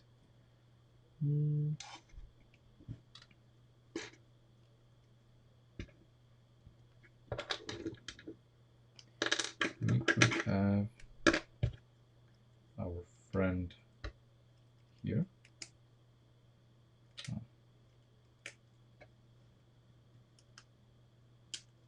Okay, and now the pin comes down, pushes, it pushes on these two, and then these two, of course, you know, lock. The problem is, I don't think we have the space for it, because this is already 3 studs long, three studs high. This is already 3 studs, and both would need to, you know, both would need to, well, both, only one of them would need to slide, which is doable. Yeah, one of them needs to slide, and we need a spring, and then need to depress probably.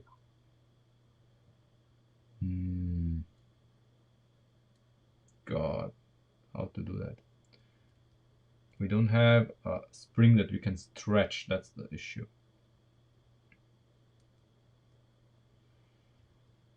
So this may not be the best solution.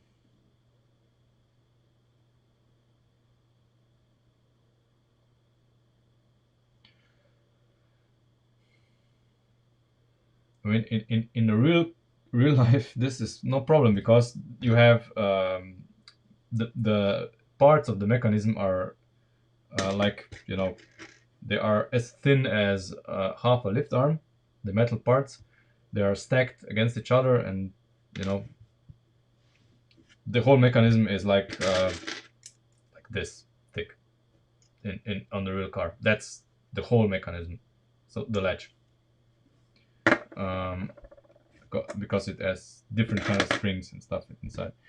But we need to recreate the mimic of it, not really the mechanism itself. That would be a challenge. We don't need rubber bands on the door. Nope.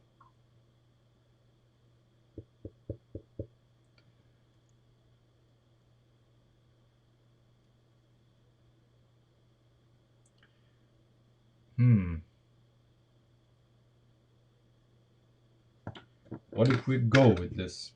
Let's develop this idea. Maybe it's not. Maybe this idea isn't as stupid as it looks.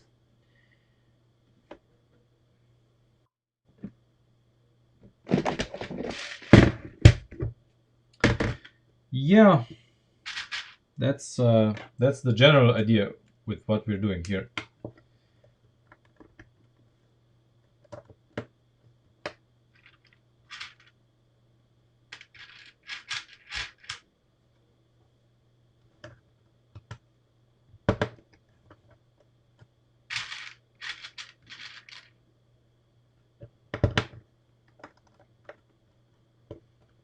Mm.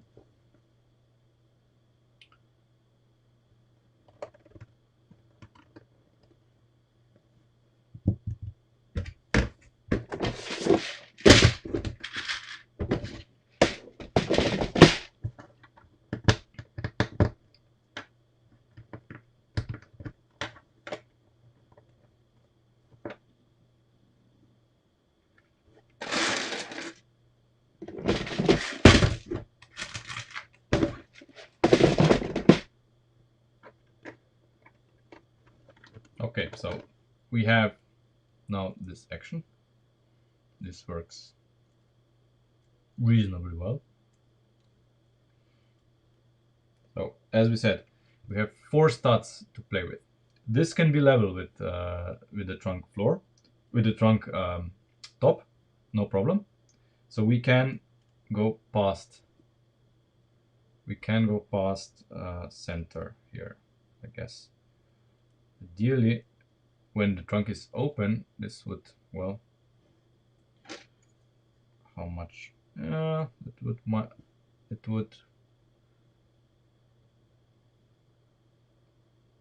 look out of the trunk. I'm not a fan of that. I'm not a fan of it raising it above the trunk, the trunk firewall or whatever. You know, if it's like this, then it would work. It would work though. So imagine,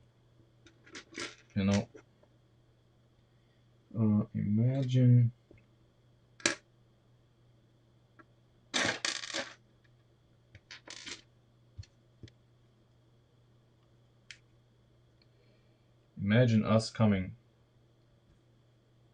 down with the latch. So this would be, imagine this is the latch. I'm going to go sideways because otherwise you won't see shit. And then see, I push it down and it locks me. And this cannot go out.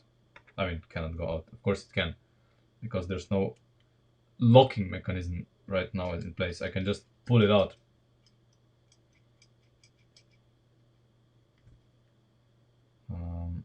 But it secures the latch like that. It secures the latch.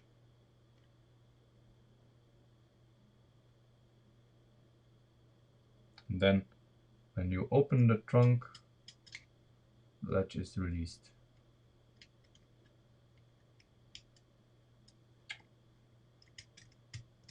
Yeah, like this. Eventually we can make this basically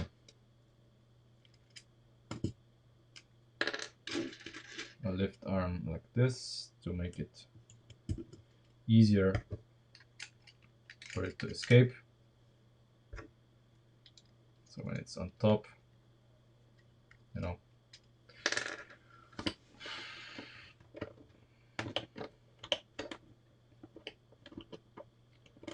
but locking it is a different matter entirely.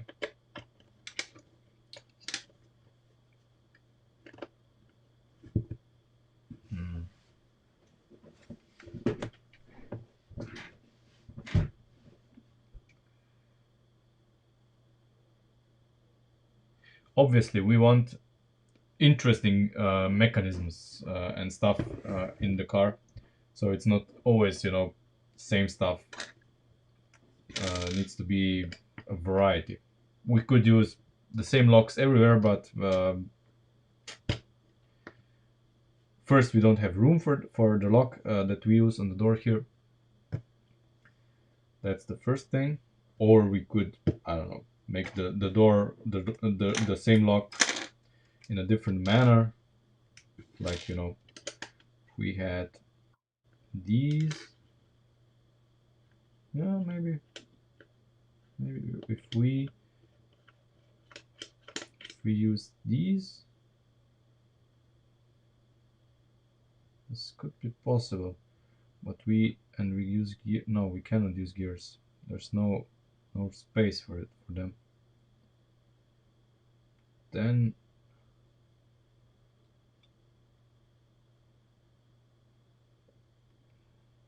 no, it would be automatically. It would be bigger. It would be automatically bigger.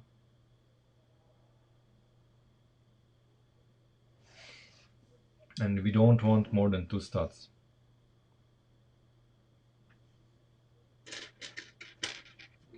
We could have a system. Bear with me here. Like, you know, we could have these two. They would be spring loaded, and a pin could go past them because the spring wouldn't be as strong, and then it would, you know, spring back, and the pin, I don't know, could go back out, but would require too much force, and then we have a mechanism that pulls them apart and the pin can go free. And it would go free by itself because the springs in the trunk hinges would pull it out.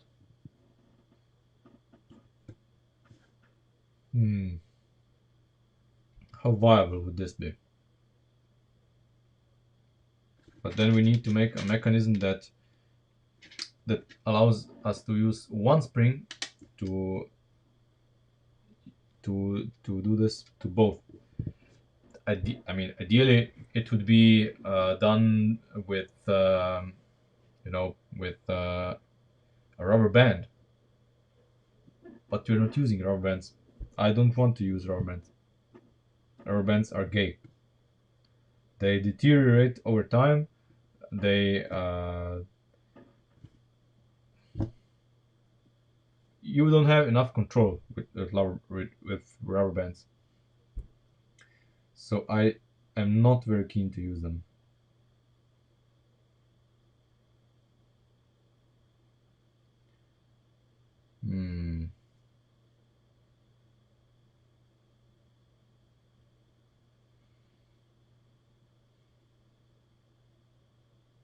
God damn it.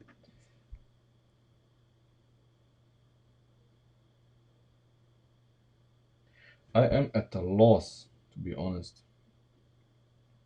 Like a blank page. What do we have? I don't. Just looking at parts. What parts do we have that we could use for something?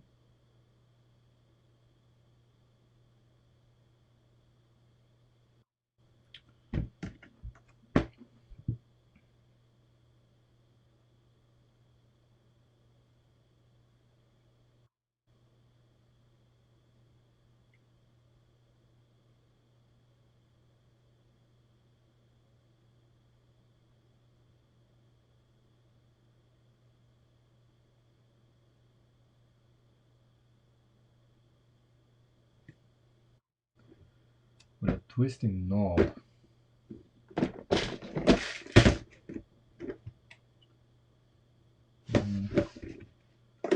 I mean, like the knob gears. I'm actually I don't know where we're going to open it. I have no idea where we are going to open our trunk yet. So what, you would use a knob gear for locking it?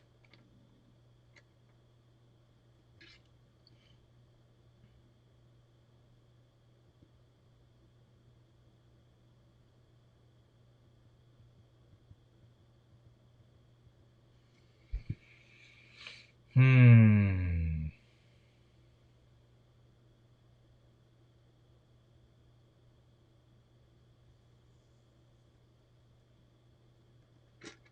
Okay, so we have two studs to play with. Two studs to play with. Two studs to play with. Mm.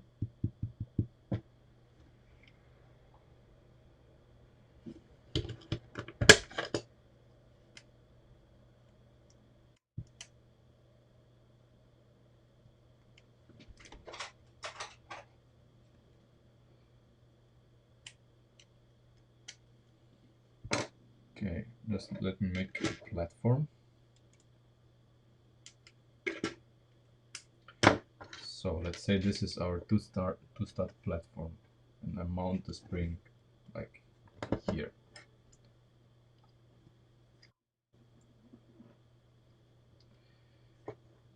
And then let's say we have this guy here that's pivoting here.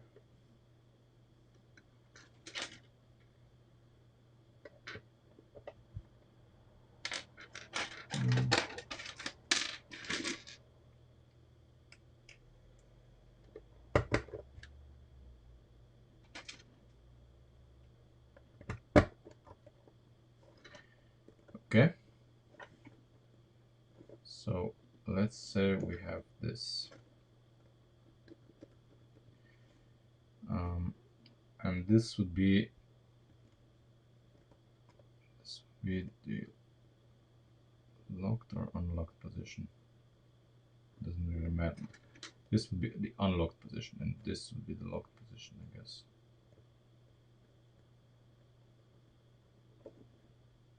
Yeah, no. Must be the other way around. So this is unlocked, this is locked. Okay.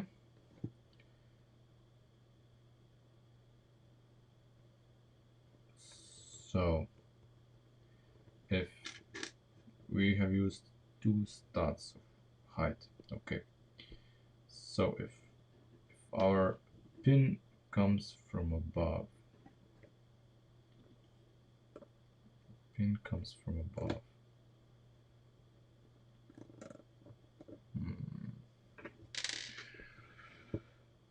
How would we catch it?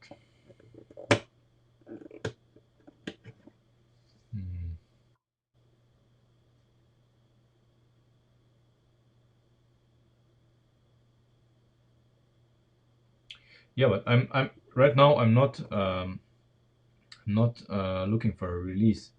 I'm looking for a way to catch the pin. How do we catch the pin when it comes down? How do we catch it? That's my first line of thought. How do we catch the pin? Once we know how to catch the pin, the rest is not that hard.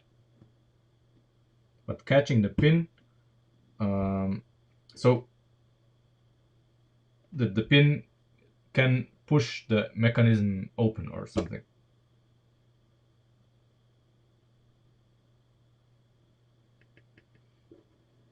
Hmm.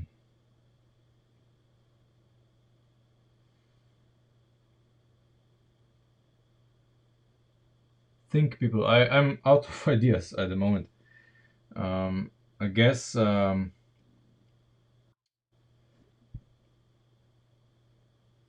something. So we need something that's going to be attached to the trunk lid. That's going to being caught here by the mechanism and then released. Something. It needs to be in the center. The pin is going to be in the center of the trunk lid. It's going down. We can move our mechanism left and right. That's not a problem. So the pin is going to be in the center of the trunk lid, as it should be.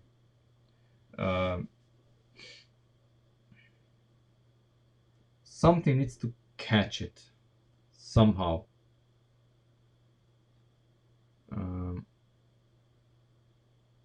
I mean, in the case of the doors, we have like two wedges or two lift arms that spread apart when the pin comes in and close up again when the pin is in, and then don't allow it out. So they can open like this, but they cannot open like this when the pin is pushing.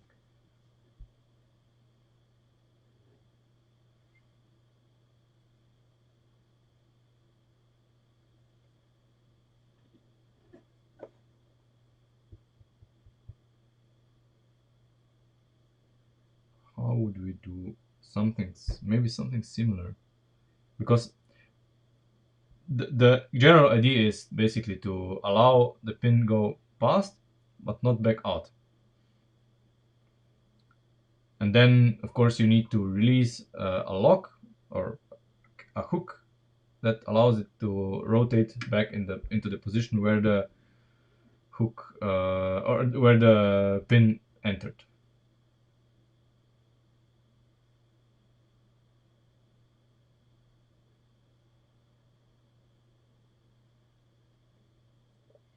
Uh, 3L what 3L connector, or what do you mean?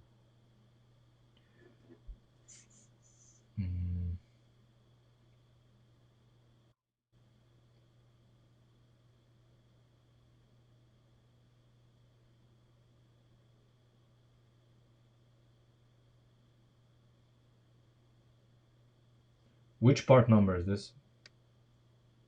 Give me the part number.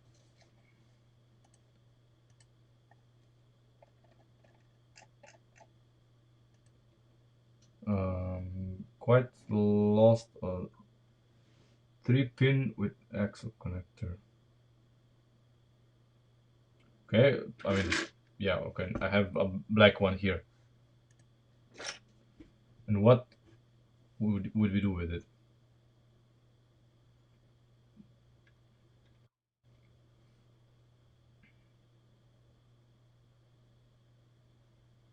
Yeah, maybe.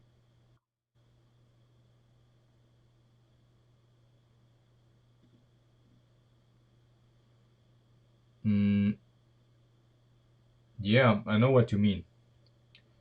I know what you mean. Basically, the hood mechanism on basically the mechanism on the front hood works like this as well. So basically, when we have, let's say, I don't know, we have this, and then something catches it on the side. It catches it on the side and doesn't let it go because it's a mushroom shape here. And then once the mushroom shape goes past the spring, it catches it. Yes, I know exactly what you mean. And this may even work, I guess. The problem is coming down. How do we catch it?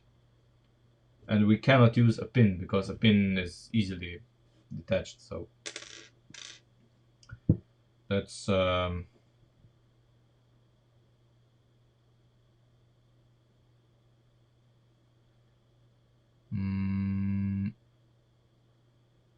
okay. Yeah, what if we use a hook? Yeah, I think it was suggested. What if we use a hook? For example, what comes down from the trunk is like this, with a connector here or whatever. let's say, I don't know, just mocking it up. Okay, let's say it's like this, and this guy is even allowed to rotate here, and this comes down, and this part needs to be caught. So from the side, not from the front, but from the side,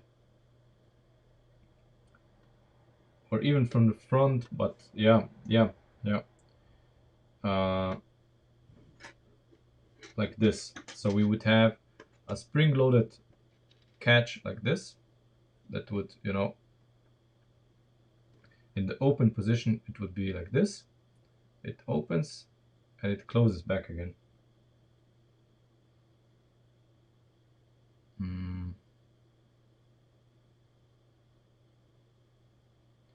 The problem is that this relies on this either being open, and then the closing mechanism is triggered by something else underneath, or this opens, this is allowed to escape, this closes back in, and then when this comes down, the pushing force of this opens it.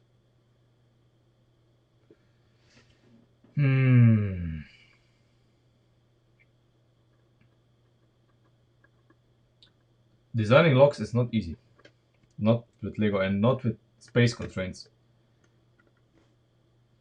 I'm actually still surprised how I designed door locks.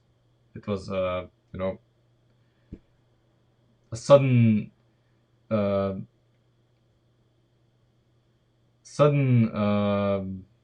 flow of genius that's gone. Right now, I'm blank, and I'm sure when I put my subconscious to it, I'll think of something. Yeah. So we will think of something. The stream is about to end since we are already 2.5 hours. We need a trunk lock mechanism by Friday.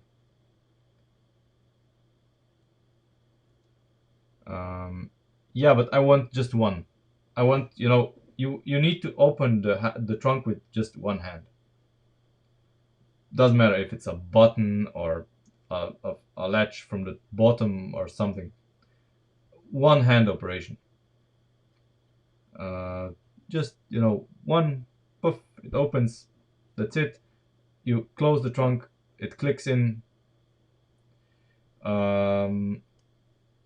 So I don't know if we want to put a ratchet in it. Maybe. It depends. You know, I'm going to actually start Googling trunk mechanisms as soon as the stream ends. I think there are a few solutions to this. Maybe, you know, I'll get inspired by them, not, you know, not taking the solutions verbatim. But yeah, we'll come up with something. I'm sure. We always had.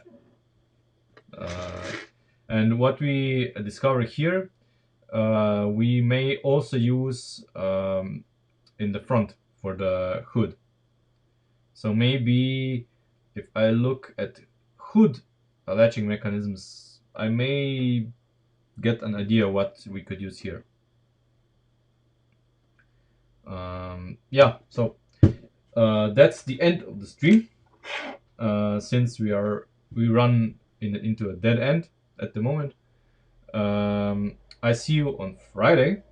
So Friday at the same time. By Friday we should have a locking mechanism. If you have any ideas about how to make one, do contact me on Facebook, Telegram, Instagram, whatever. Twitter, I'm everywhere. Check out my Patreon page. Lego is expensive. Someone needs to pay for it. And I see you on Friday.